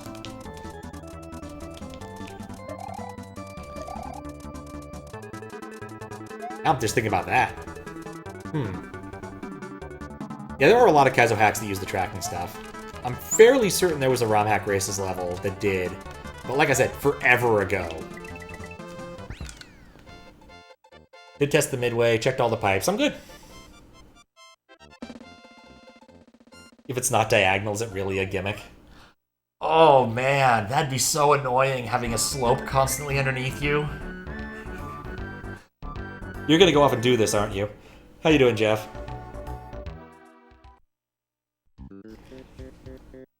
Since you're here and we were discussing this... Oh wait, no. No dying. And no angry flying wigglers. Can it be a super slope? Sure, why not? You also can get to enjoy in the amazing amusement value that is Forever Friends.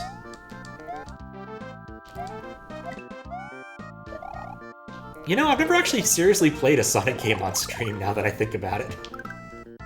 The only thing I've done is the N Knuckles and Knuckles and Knuckles bit. Maybe one of these days I need to remedy that.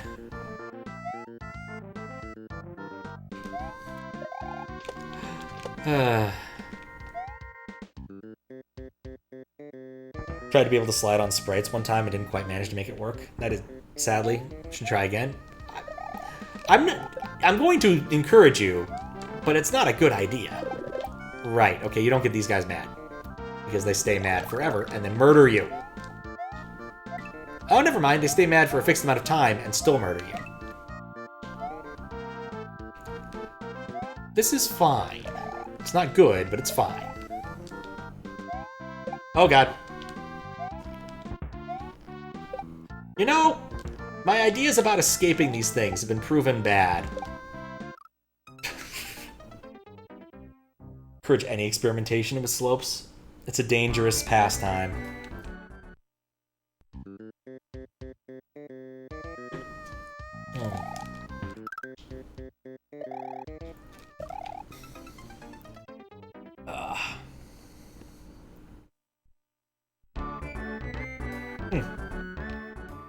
None of that's actually interesting. Looking at my email.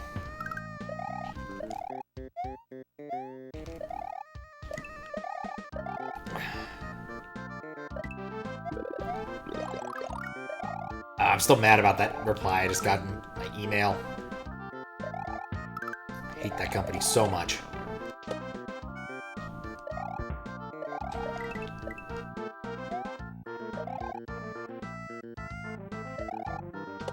Don't want to hit the Wiggler. One of those cases where clearly the person didn't even bother reading it. I honestly would have been happier had he not replied.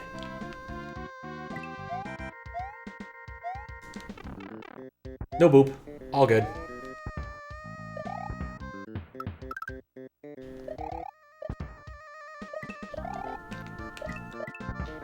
No power-ups either, though. We have to figure out if you're on a sprite.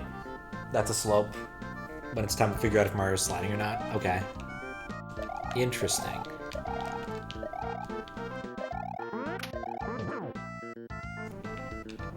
It's because, like, at the time when you want to figure that out, the calculations that you would necessarily look to use that haven't been completed or are in progress.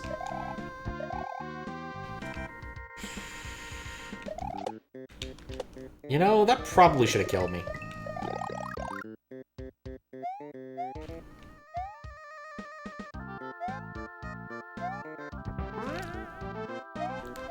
Yes, midway! What? You know what, Wiggler? Screw you!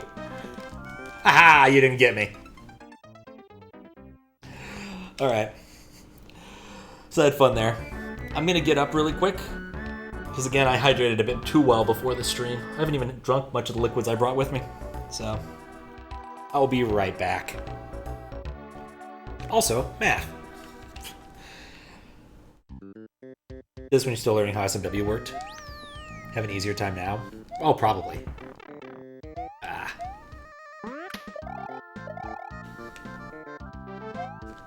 The nature of learning. Hey, I got a 1-up. Yeah, I'm honestly always surprised when I actually see, like, sprite-sprite intersection in some interesting way, like having a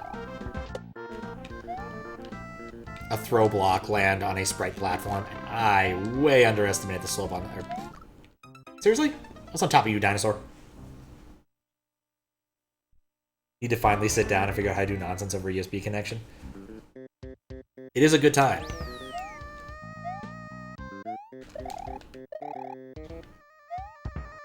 I have some, like, basic code somewhere written using the QUSB library, which I didn't care for.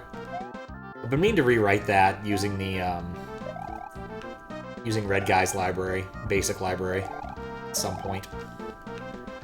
It's been on my list forever, and I still just haven't gotten around to it. I just need to get into, like, get my IDE set. I guess I already do have the IDE set up, don't I? I just need to use the machine that has the IDE set up on it. Which is the machine I'm streaming off of right now, but, you know. Because I'm way too lazy to actually try to get it to work on my MacBook. For ICFP, I just RDP'd into this machine and did all my Visual Studio coding there. It worked really well. But I also didn't do that much Visual Studio coding in the grand scheme of things, given what the problem was. It was not an exciting problem. Like, every couple ICFPs I've considered, like, showing off what we did on stream. This one, no. The problem's so boring that it's just not worth it. 40 and Angry Wiggler.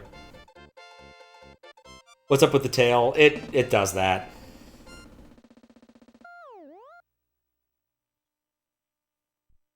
Getting out of bed. Except that you're awake now. It's just how things have to be sometimes.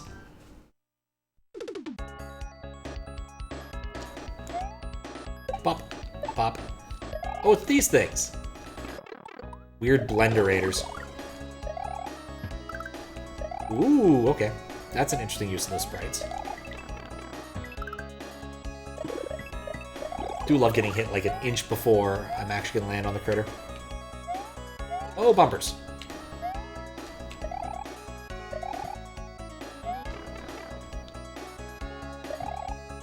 It's a really good level in BLDC that used those. And I was playing, and I'm like, whoever made this is someone who knows some Kaizo stuff, and then after the fact I looked it up, I'm like, oh, it's Alex. Diagonal thwomp. Everything makes sense.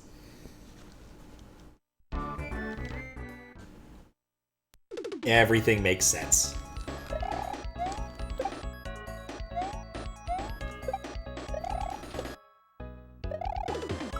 Blender things are still weird to me.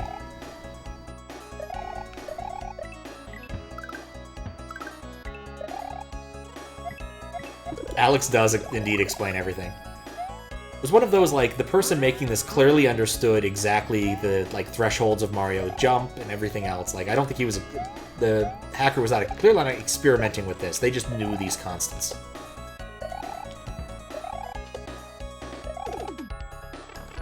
There were other BLDC levels that were clearly this person is learning as they go along, which isn't a bad thing.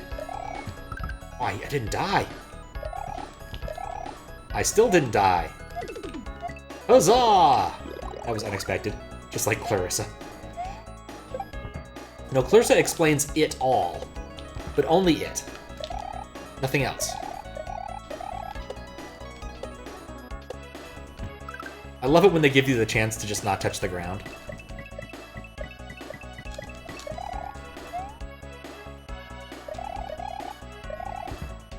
Oh, that's what yellow means.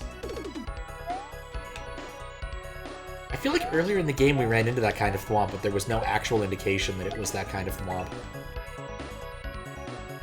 But I do like a visual indication of a different kind of thwomp resides here. It is a very useful indicator. Alright, progress.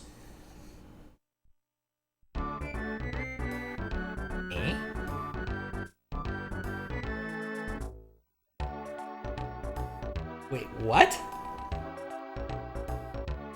How does this work?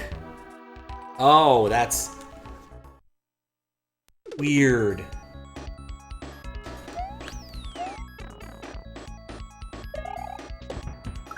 I am actually confounded now. I pulled up that level where I couldn't find the secondary exit. And even stranger, it doesn't look like it's using the standard pipe for something I really would have expected a standard pipe for.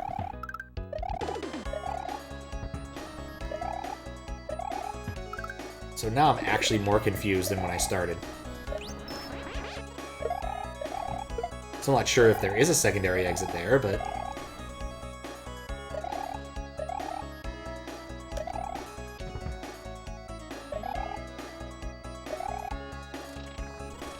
wherein I ignore the bumpers and just kind of go for it. You know, combined with the thwomp there, you guys almost had me. I was briefly surprised. Alright, there we go. Let's go see the boss. Who are we fighting this time? Oh, it was a mid-boss. JJ the jet plane. Nuts. Well, that was a terrible time to do that. So I think he's pretty consistent. Drop 3, or drop 2, maybe? Ah.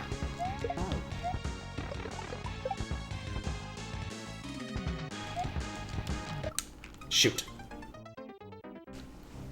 Mistakes were made.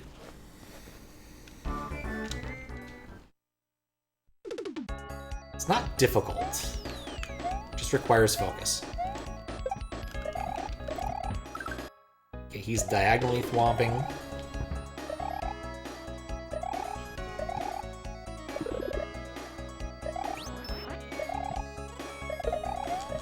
Man, I hate hammer throwers. Airplane boss from Kirby. Okay. I have never played that, so I would not know it, but it definitely scans for me as a Kirby boss. I just say JJ the jet plane because it was a plane that had a face. Which I've also never actually watched either, now that I think about it. Pretty much only ever saw that jet plane in Animutations. What is up with that plastic plane? Okay.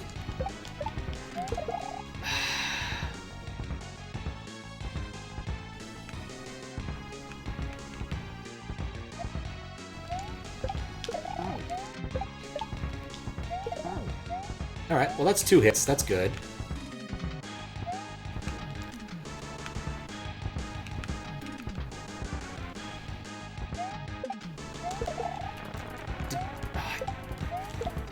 Well, that's not helpful.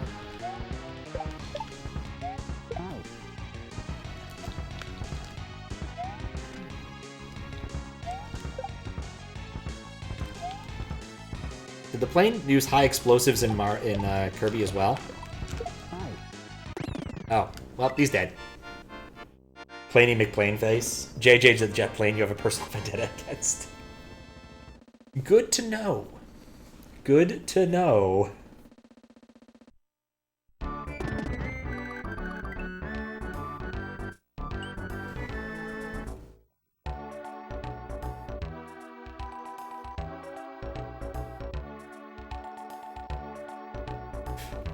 That didn't make sense. Who's JJ the jet plane? Some sort of like kid show thing, I think, or maybe some sort of toy.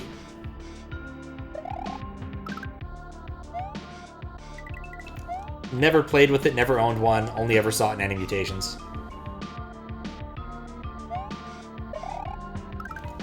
So I don't really know. Little brother didn't play with it either, so. It probably would have been the demographic for it. He really liked cars. Children who liked cars probably liked Planes, which is the same movie except with planes.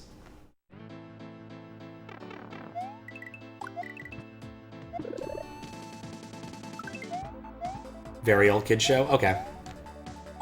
I mean, I don't know exactly how well very old describes it, given, like... I don't know. I think of old kid shows, thinking like David the Gnome, but maybe that just puts me at a specific time.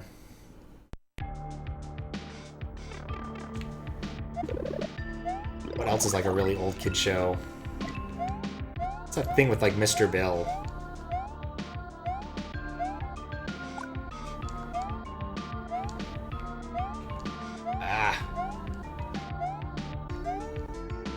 Oh.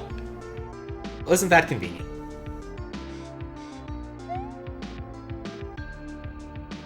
When was a wee toddler, you were scared of JJ and your family decided to give you the nickname JJ the jet plane. His name was Jason. Oh my. 94? That sounds reasonable. I thought it was CG. At least that's what I thought, so it would have been, in my mind, a bit later than 94, but I suppose things like Reboot existed around that time. Maybe a little bit after.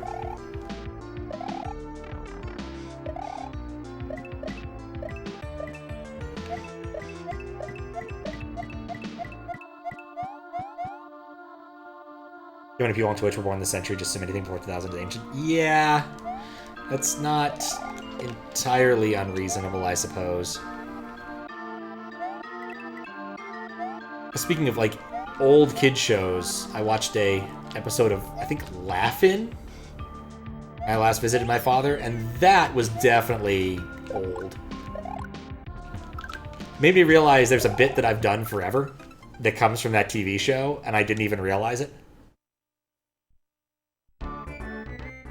Backyard cartoon from around that era? That makes sense.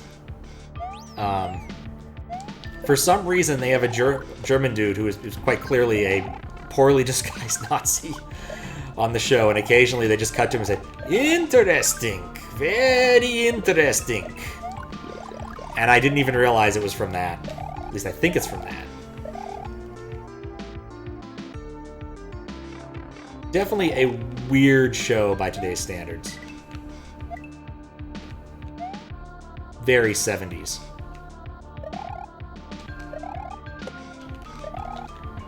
Or maybe 60s. I'm not really sure now. That was bad.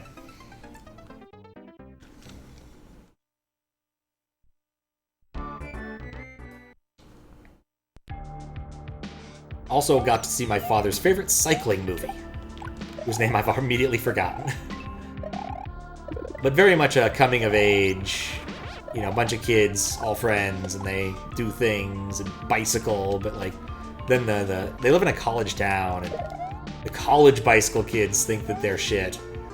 Like they're all that those guys that the college is such hot shit, and so those guys are angry about that, and you know, all the small town things. But the most interesting thing about it was that the race they feature in the movie is an actual race that's run, or biked, I suppose, in the small town where it allegedly takes place. And they were very happy about filming it there and having a nice documentation of it as a thing that happened. It was kind of cool.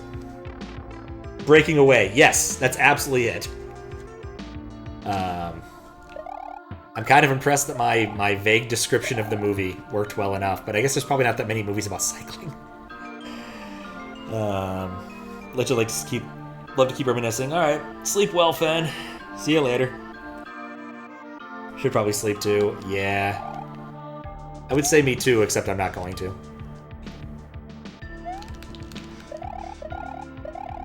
Because my sleep schedule is completely bonkers right now. I went to sleep around 6 last night. And the night before. But not the night before that. On Saturday, I went to sleep at 9 p.m.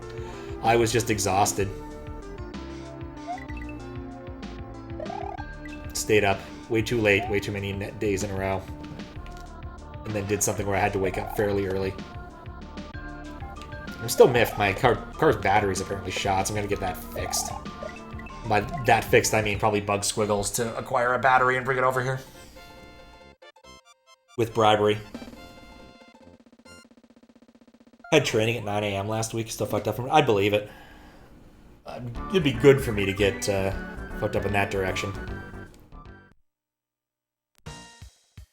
But nope. No, come on now. I don't like that. And I do not.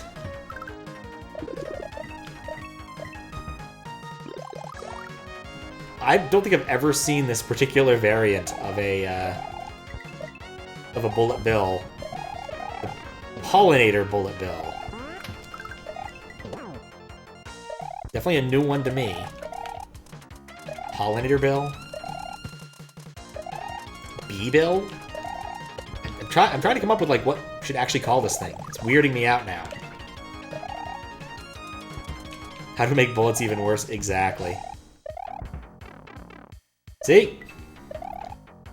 By making it so when you land on them, you die spontaneously sometimes.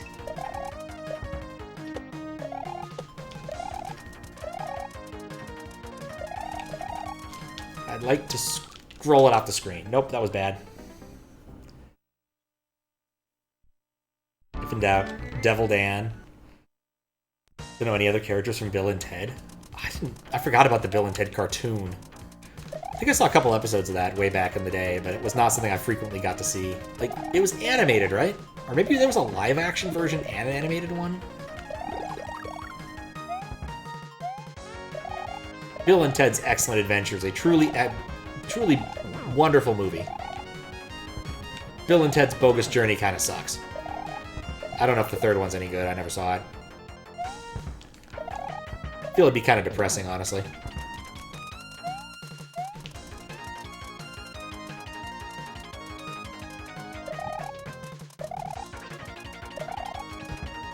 I've gotten further with taking less damage.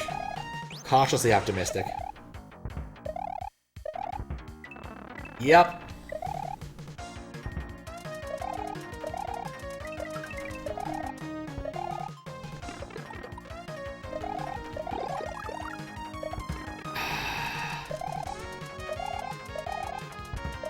Why'd I jump? Think you can make them spit fireballs? Basically, whenever you want evil, Look to Hyper 6. Hyper 6 has all the evil and more you could possibly need. Low jumping? It's got it. I actually moderated a hack a while ago that used that low jumping gimmick in a level, and that's one of the few times during moderation I have busted out save states and not regretted it, because I could not for the life of me figure out what to do in that room to get on the platforms consistently. It just did not work.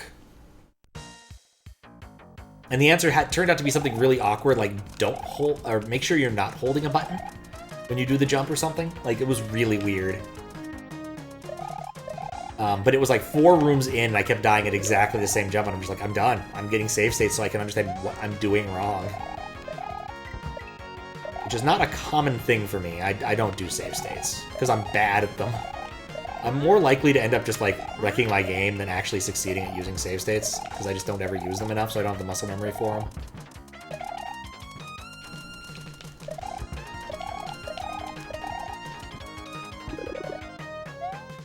Yep.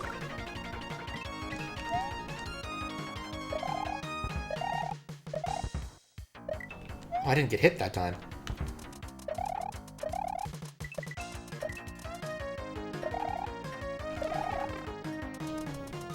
You know, a thought occurs. I could just low bounce off of the blender and be fine. Really terrible early bullet bills you'd see in endgame. Yeah, I don't think I've ever played something like that. Every once in a while, someone gets a bee in their bonnet and decides that they'll go and do, like, the fix-me's, so I get to play a classic every once in a while. It doesn't happen that often, and I can't point to something where that's happened recently at all. Like, I know Donut, I think Donut got a few points on that. I know SimFan did. There were a few other people who were pretty into it for a bit, but I don't think I've seen, like, a pure fixed ad music moderation come across the plate in a while. Would be kind of nice if someone did that for, like, the OG, key puzzle hack. I'd say key sanity, but that's not right.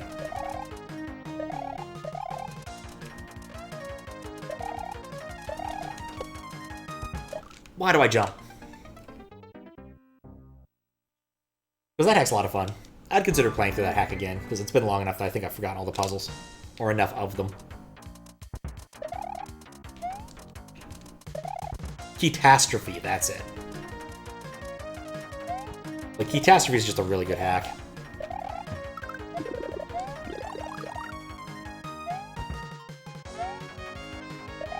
If you like puzzles. Yeah, it's basically a bunch of one-screen puzzles. Not Kaizo-y puzzles, just puzzles. And of course, as we all know, it did go and inspire other things. There's certain levels, like the Time Freezy level from Grand Poo World 2, which, you know, sequel's finally coming out this year. That was directly inspired by it. Ugh, I hate those.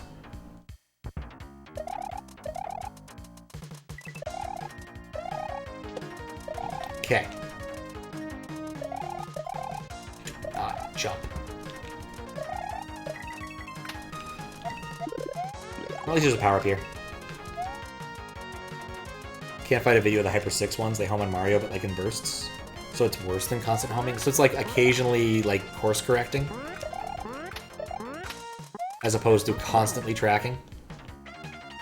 That definitely seems less than ideal.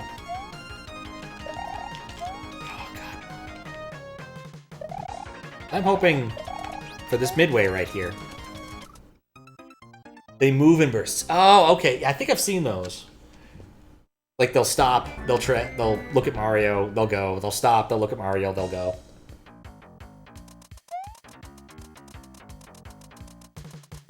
I think I've seen those.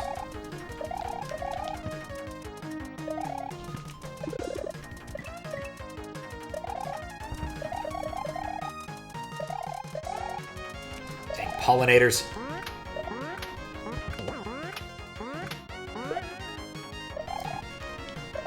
I hate how I know. Oh, that's a thwimp. kind of.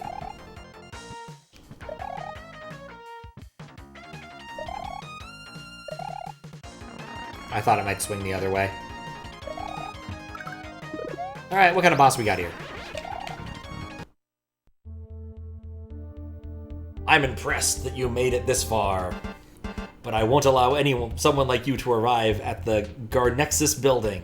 I'll make you regret for this, because I obtained the power of proto-horlogic. That's right. I became one of the holders of the proto-horlogic biometals for the sake of my little sister. My name is SHUUYA GOUENJI. And prepare to be burned alive. I bet he uses fire. Oh right, the Mega Man bosses. Okay, now he does something. He shoots fire. I guarantee you the final boss is going to use, like, all of the random Mega Man powers.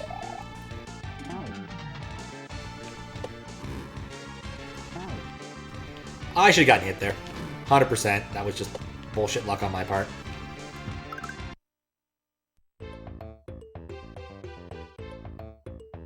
SHUUYA GOUENJI escaped, but Luigi knows that he will fight him again. Let the final battles begin. Okay. Cool. 93 exits.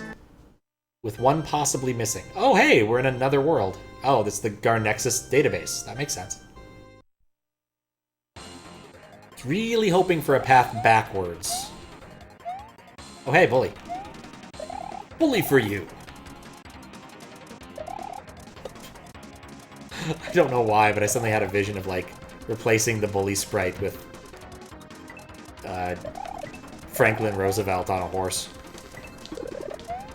There's no good reason for this, but you could do it. Entirely because of that stupid pun. That kills you. Interesting. Like how they have their own sprite at first, then turn to Mega Man, so Roberto doesn't have to find and create a new animation set. I can't blame anybody for not wanting to have to go and animate a whole original character every single time. That seems like a lot of work.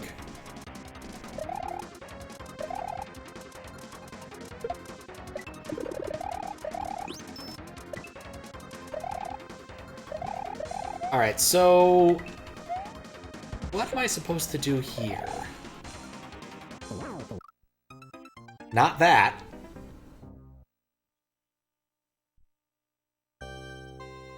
It feels oddly mandatory to go down there. So there has to be a trick to those blocks that I'm not seeing. Like maybe if you're... oh, it's probably if you're standing still. Something, something, something storks.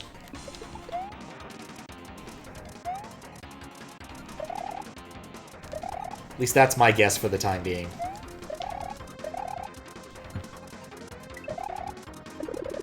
At some point I need to understand where the horological biometals come from, because that is just a concept that I am completely ignorant of.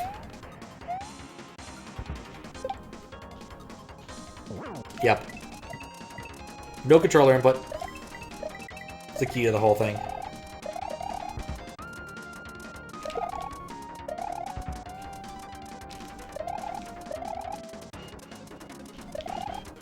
I think I must have encountered these earlier, I just forgot about them. Eh?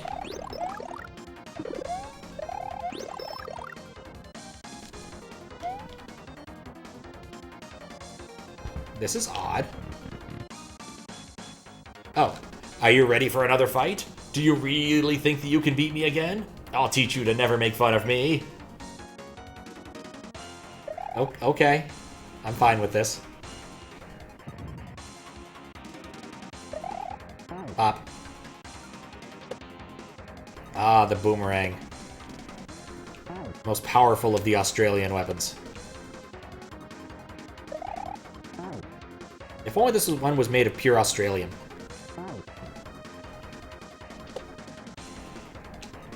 I don't think I ever got my third block of Australian. Right, midway.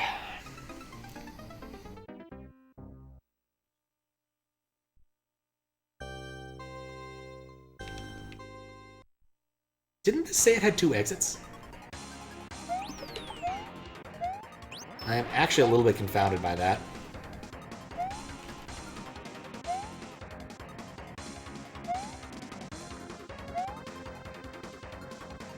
Still not powerful enough to win the war against emus. Emus are devious types. Very devious types.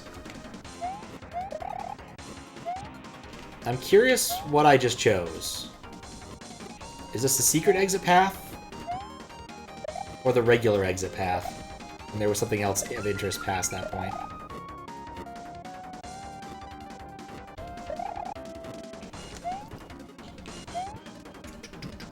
Alright. Cool. Do love it when you give me a lot of power-ups before going through a normal door. Okay. Don't stand there. I guess this is the secret boss. Or... secret exit.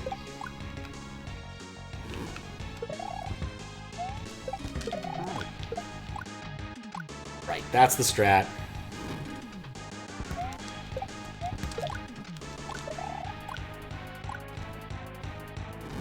Maybe. I keep doing that.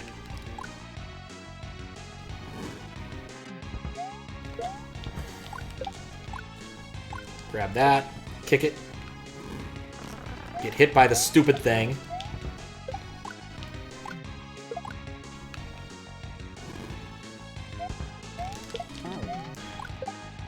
Yeah, just hold on to it 1 per cycle. Seems like a fairly decent strat.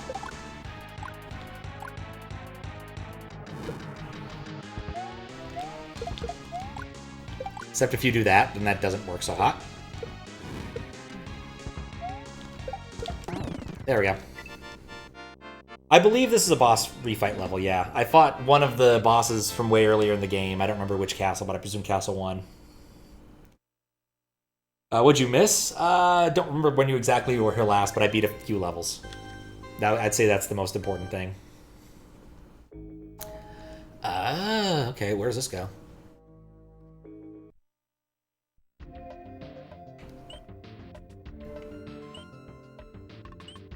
I guess I've been here before.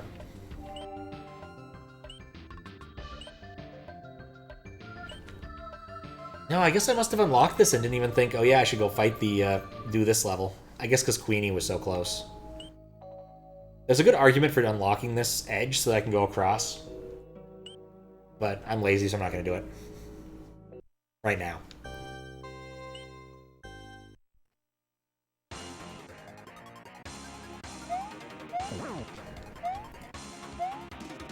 Ah, so bully.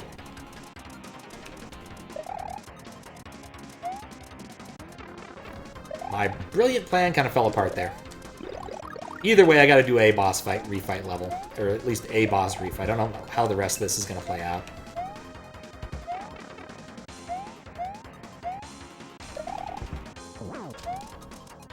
Because I only did the secret exit, and now I'm gonna do the non-secret exit. So something interesting should happen.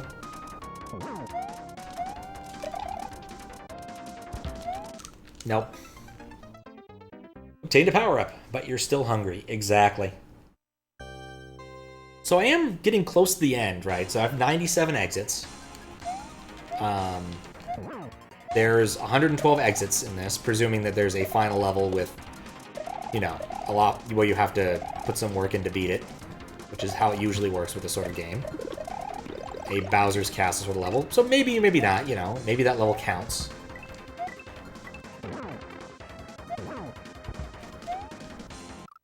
I thought I'd land on it.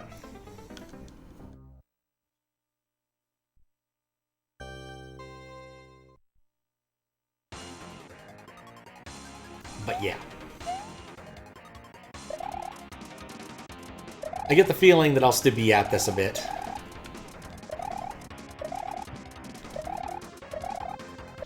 My goal was to get him off the screen before those spawned, and then I completely flubbed it. What else? I'm not sure.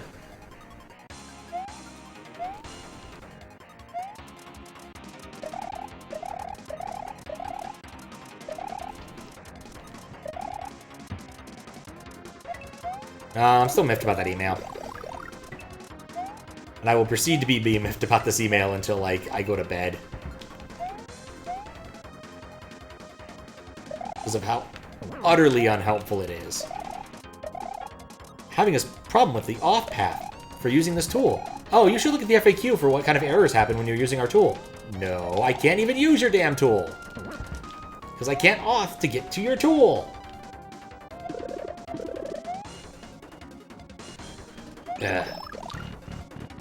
Alright, not gonna be angry now. With the power of 4 logical metals, I will cease being angry. Probably.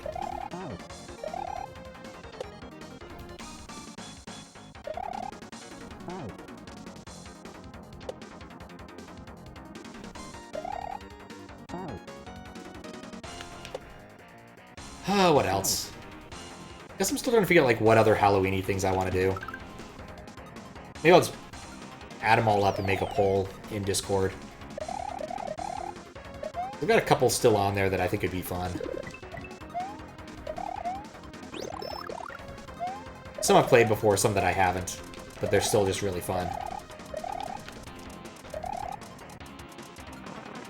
You know, compared to getting hit by the bully, I think it was a worthwhile choice. Or not. I got lucky there by doing the wrong thing, but correctly. Perfect example of the max power way right there. Okay. Conveyor belt.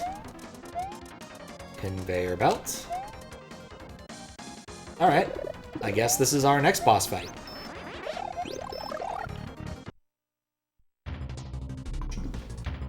Oh, it's this guy. I'm actually more afraid of this guy. Oh, interesting.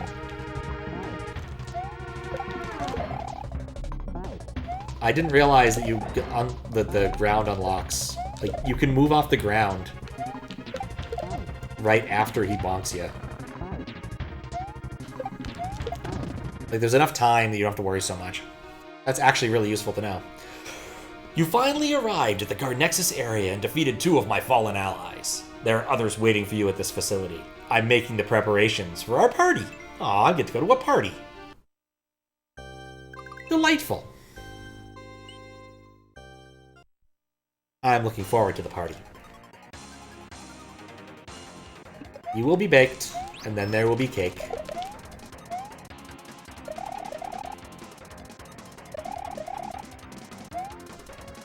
Always thought that actually would be a pretty good tagline for like a 420 party.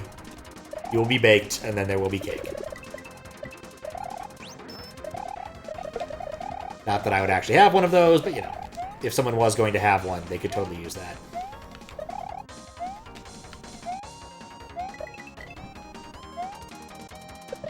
Little smug helmet dude. Too smug for me. Okay, so much for my brilliant plan there. Love getting baked, it's great.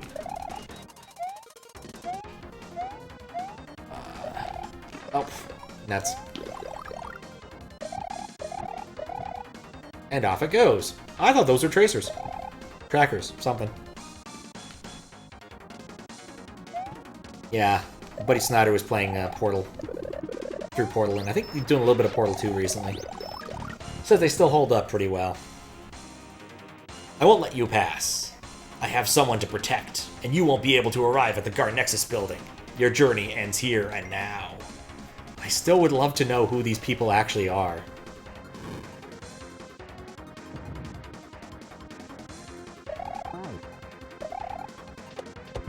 It's laundry day in Wily's castle.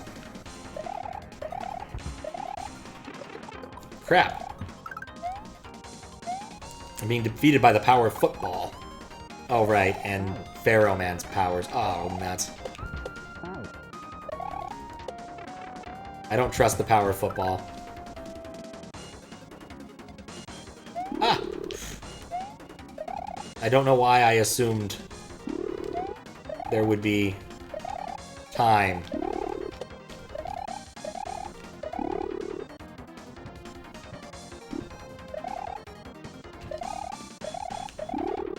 There we go. Little reprieve. Go straight to the boss. Which totally isn't Undine, because I don't think Undine's starring in this. Spacious crane machine innards from the first Torso game? Oh, interesting. I never played that. I really should have watched Desi play it at some point. Finally, you came to the end of your journey. I'm impressed that you made it this far. But your current strength isn't enough. Fight me! He's a Digimon. That's the one thing I'm certain of in this game, is that this guy's a Digimon. Alright, he does that. And then... oh, he does that too. Okay. And then I do that. None of those were planned things.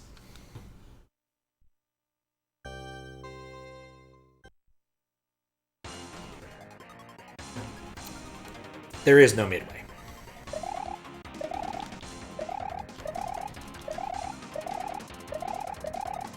This is probably an indication of why I will be at this for a bit after the stream.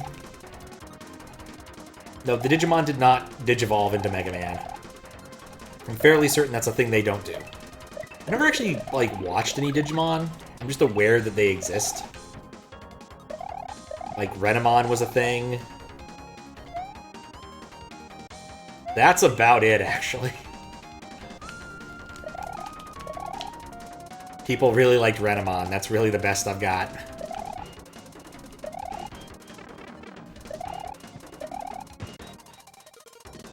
You're a Digimon. Digimon digivolve into whatever the hell they want to. That's probably true.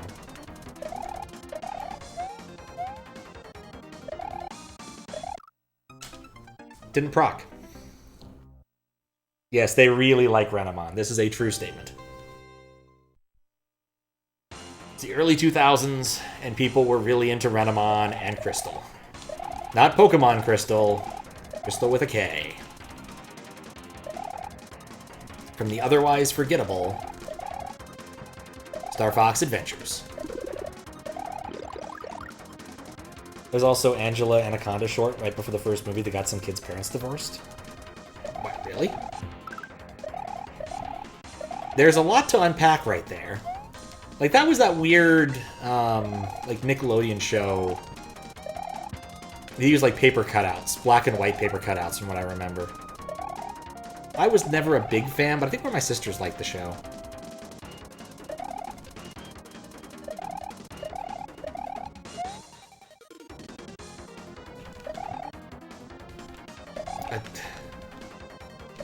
I see what I did wrong. It procs to the left of you. Interesting. And Flash. Flash was still fantastic. It's nice that I get full up here. Okay.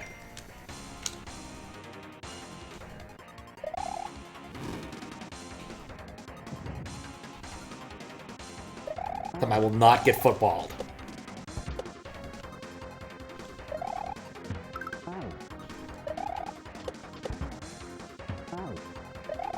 Just not the football. You know, I kind of wonder if I could just beat all the Mega Man bosses by literally just camping on top of them.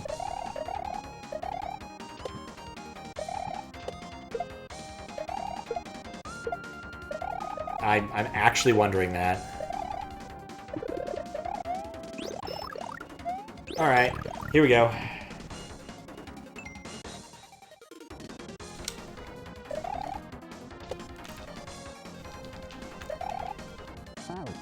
Alright, and then inch.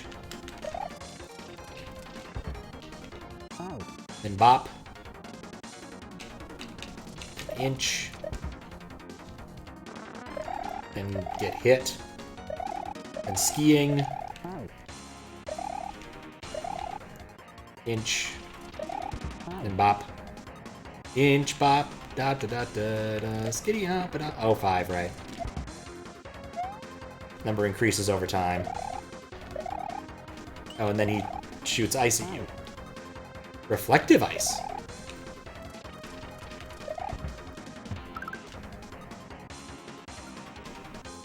Post the Angela Anaconda green text, divorce green text in the Discord. I'm gonna have to read that because I'm so curious now. It's very odd. Well, I'm in the hole. Where I needed to be. Dear Lord. Huh.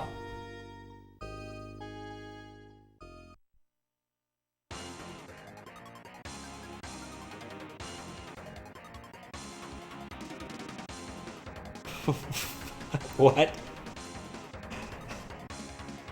Well, that's something, ain't it? There's a whole lot of what going on in that. But it's the nature of green text stories.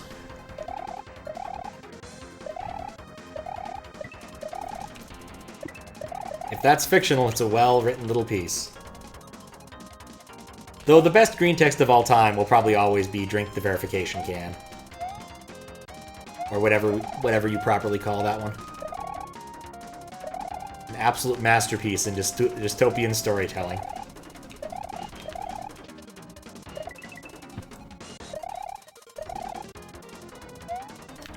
Ooh, mini saws! I like the mini saws.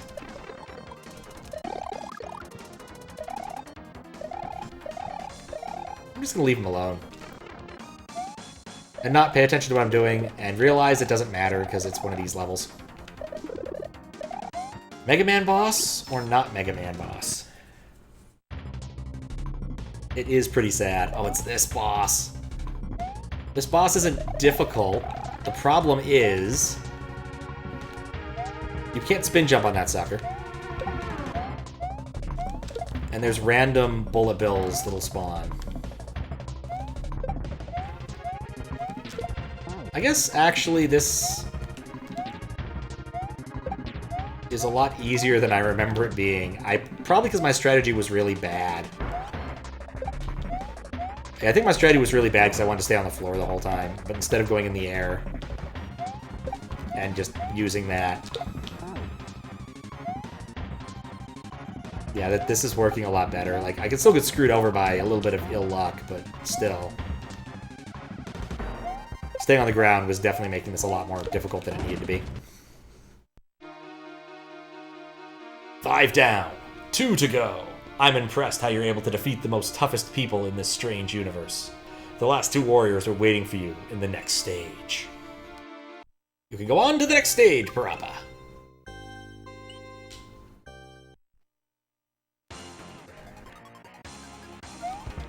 Oh, cute, it's a wind-up toy. I hate these things. Well, he doesn't throw hammers. I like him marginally more than I could otherwise.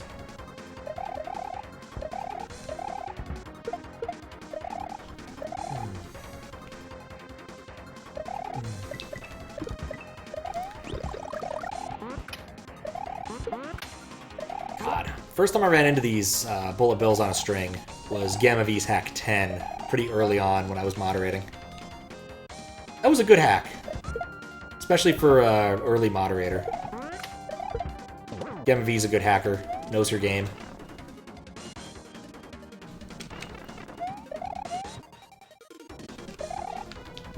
Knows her transformers. Not that they came into... I guess they did come into play there. I think it made a picture of Prime or something when you beat the whole game.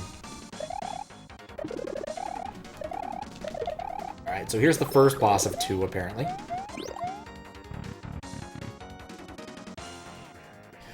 Rougenia Merald is getting angry because of you. Many of her friends were defeated because of you. You won't dare to run away. Oh, okay. Right, okay, that...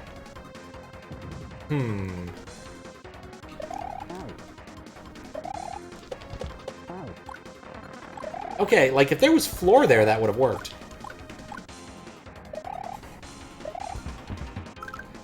No, I guess they do get all the other powers. I just never let them live long enough to find out about it. It occurs to me... Well, okay, he's dead, whatever. Midwade! Toughest Warrior is a big robot silkworm that smashes on the ground and summons some Goombas. It's something like that. Something like that. I mean, we haven't seen the strongest warrior. Because, you know, final boss and all that.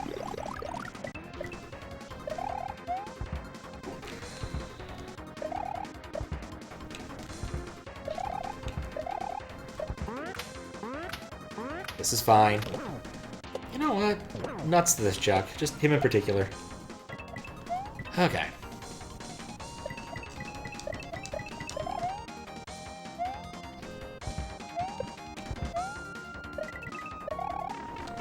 So yeah, what would be on the possible list? I kind of want to play... Oh. Don't keep running. I kind of want to play the Mansion of Lost Souls, Hidden Souls games. Because I've never actually gotten to go use the Saturn on stream, and I think it'd be kind of fun too, because I've just never used it. I've owned it, I've just never used it.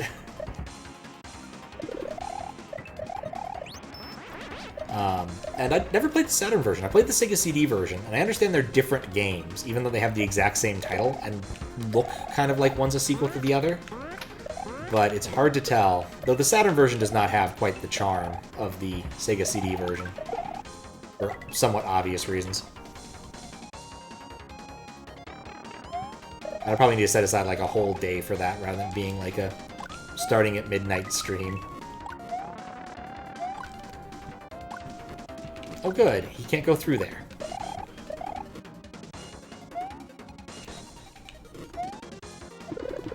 I was so close to the door, too. Huh. Okay, door. Stop right there! You're too close to the Garnexus building. I'll send you to the fiery parts of this facility. Are you ready? You ready? Ooh, HDMI effect. Nice. Up.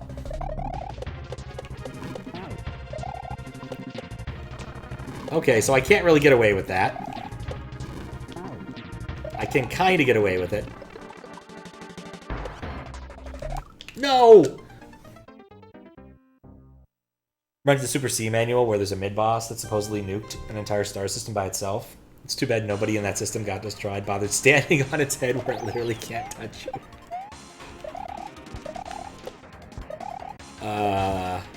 Yeah, the logical conceits of video games sometimes, you know. Oh no, Sonic, please, whatever you do, do not happen to hit the big red button on my robot that causes it to explode. If you hit it 3 times, it will explode. You better not hit it. The name of the star system is Tralala. Boss is lying on his resume? Very possibly. Sounds like a very Kirby thing. Cute, but ultimately very disturbing. A little unlucky both times. Right, there is no power up here.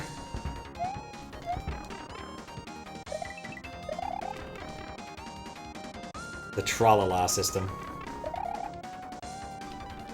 Well, since it's gone now, no one will touch that Tralala. Thank you, I'll be here all week.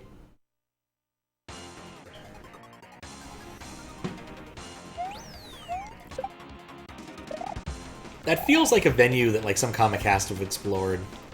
Like bosses' resumes. It feels very much like a Brawl in the Family comic.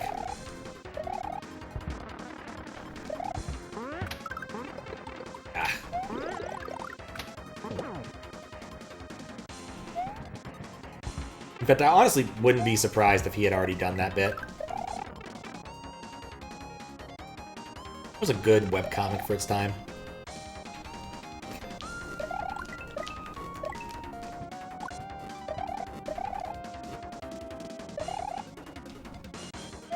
Kind of wonder if he...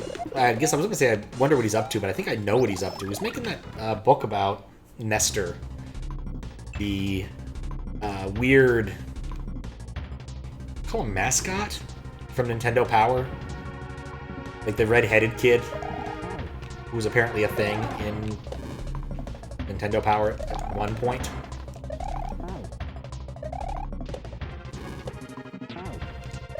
I don't think I've read enough of Nintendo Power to actually come across him in the wild.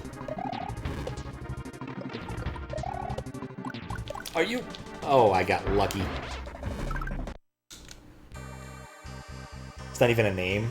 It's a sound you make when you're pretending to be innocent, doing something dishonest and sneaky. Yes, absolutely is. You finally defeated my allies. Well, it doesn't matter. My ultimate plan is almost complete. Hehehe. The decisive showdown will begin at the Garnexus building. Be careful, Luigi.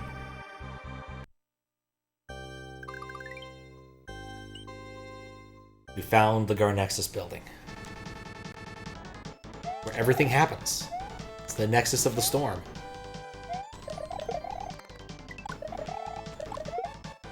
It's full of octopuses.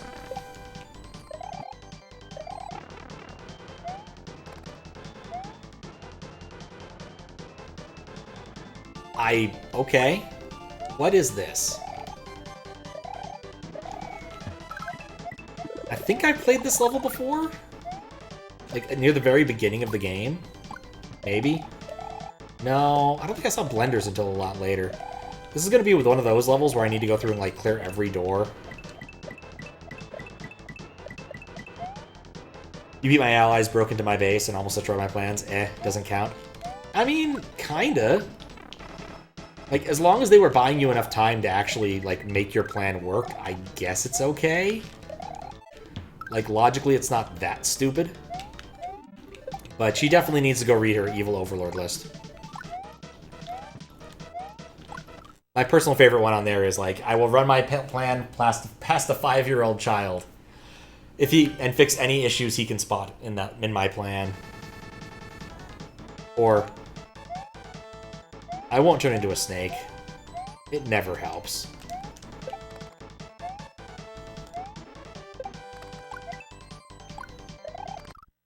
Dang it.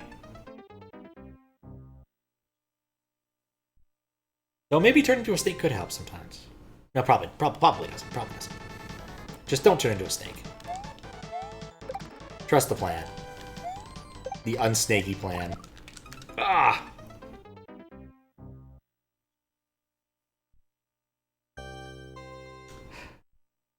I'd like to see the ending, but I think at the same time it might just be better to hold this off for later.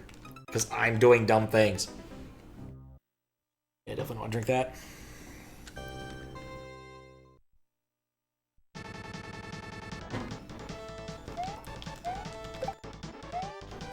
I at least want to see...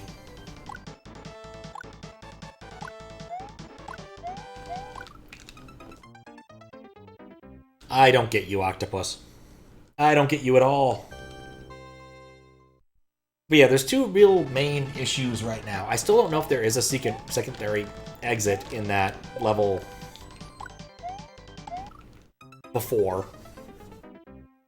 Which I haven't figured out. I couldn't figure it out in the game. And looking at Lunar Magic, I'm just more confused. Which is kind of irritating to me. I think that Roberto must be using some sort of weird extended pipe thing.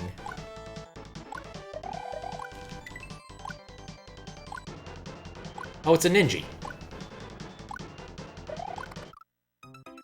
It's not a ninja. It's a ninja. Knowing what I know about ninjas, I can just go through this. Okay.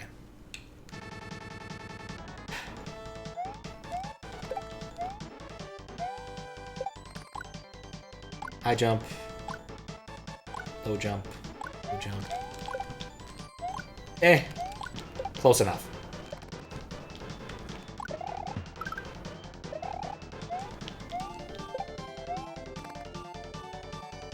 So I have 3 choices.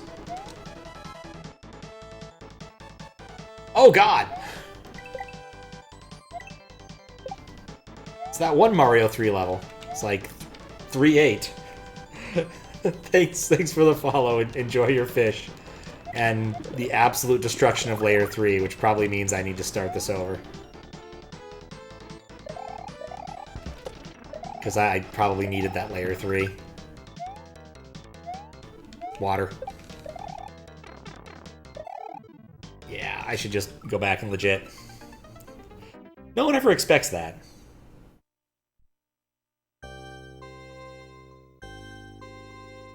Oh. Well, that's nice. Oh, except it did that. Right. Always messes up the layout. Not certain that's spam or not, but I appreciate it.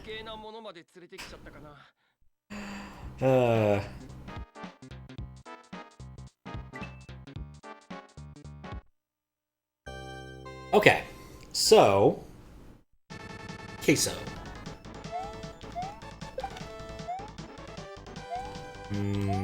Queso... That worked? Why am I suddenly good at this level after spending so much time getting my butt kicked by the octopus? I have so many questions. Oh, that was the third one. I want to see the second one. Alright, so basically, this is going to take a while.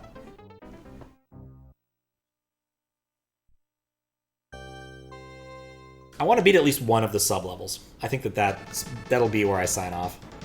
So I'm kind of running a little bit low right now. I'm getting kind of tired. In fact, if I'm tired enough and can reset my sleep schedule, I'd be a happy man. But more likely what'll happen is I'm going to go and try to finish off some of my, like, random YouTube work. Luigi invigorates a new skill in me. Oh, that'd be nice. Let's at least see the second one.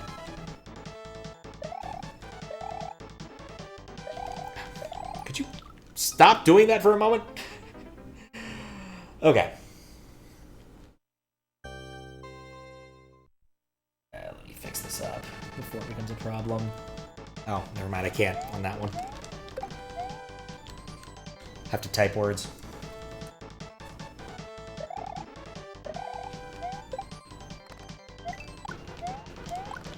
Yeah, I don't know.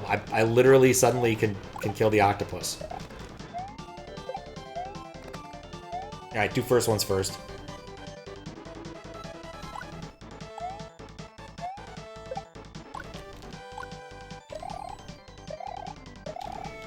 Alright. Cool, I have a power-up for the first time in forever. Hooray!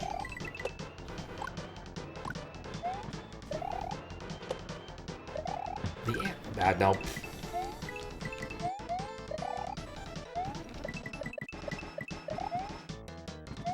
Yeah, I legitimately wonder how much more there is to this hack, because it seems like this is going to be a big level, and then there's still, what, not 12 more, but a non-trivial number more exits.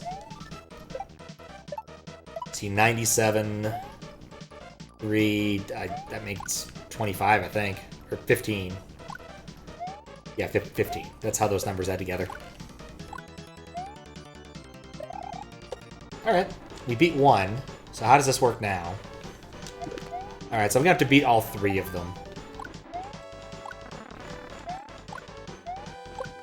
Probably independently, and then there's 3 more. This might just be the thing I do, is I need to just go through linearly and keep notes. That's not good eats.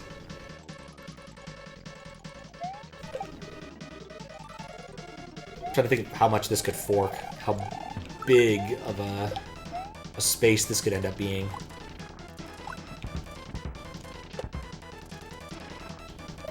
Heck, are those... That's a new one!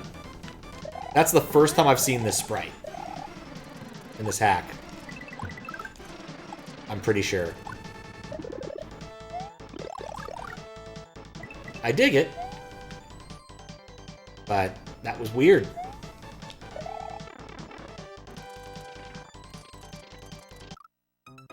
Alright, like I said, I'm fading. And there's a tremendous amount of surface area in this. So, not to mention all the other levels we'll need to beat, which are hidden somewhere, possibly past the Garnexus building. But this level alone is going to take a lot of time, because I need to go through and do each individual thing.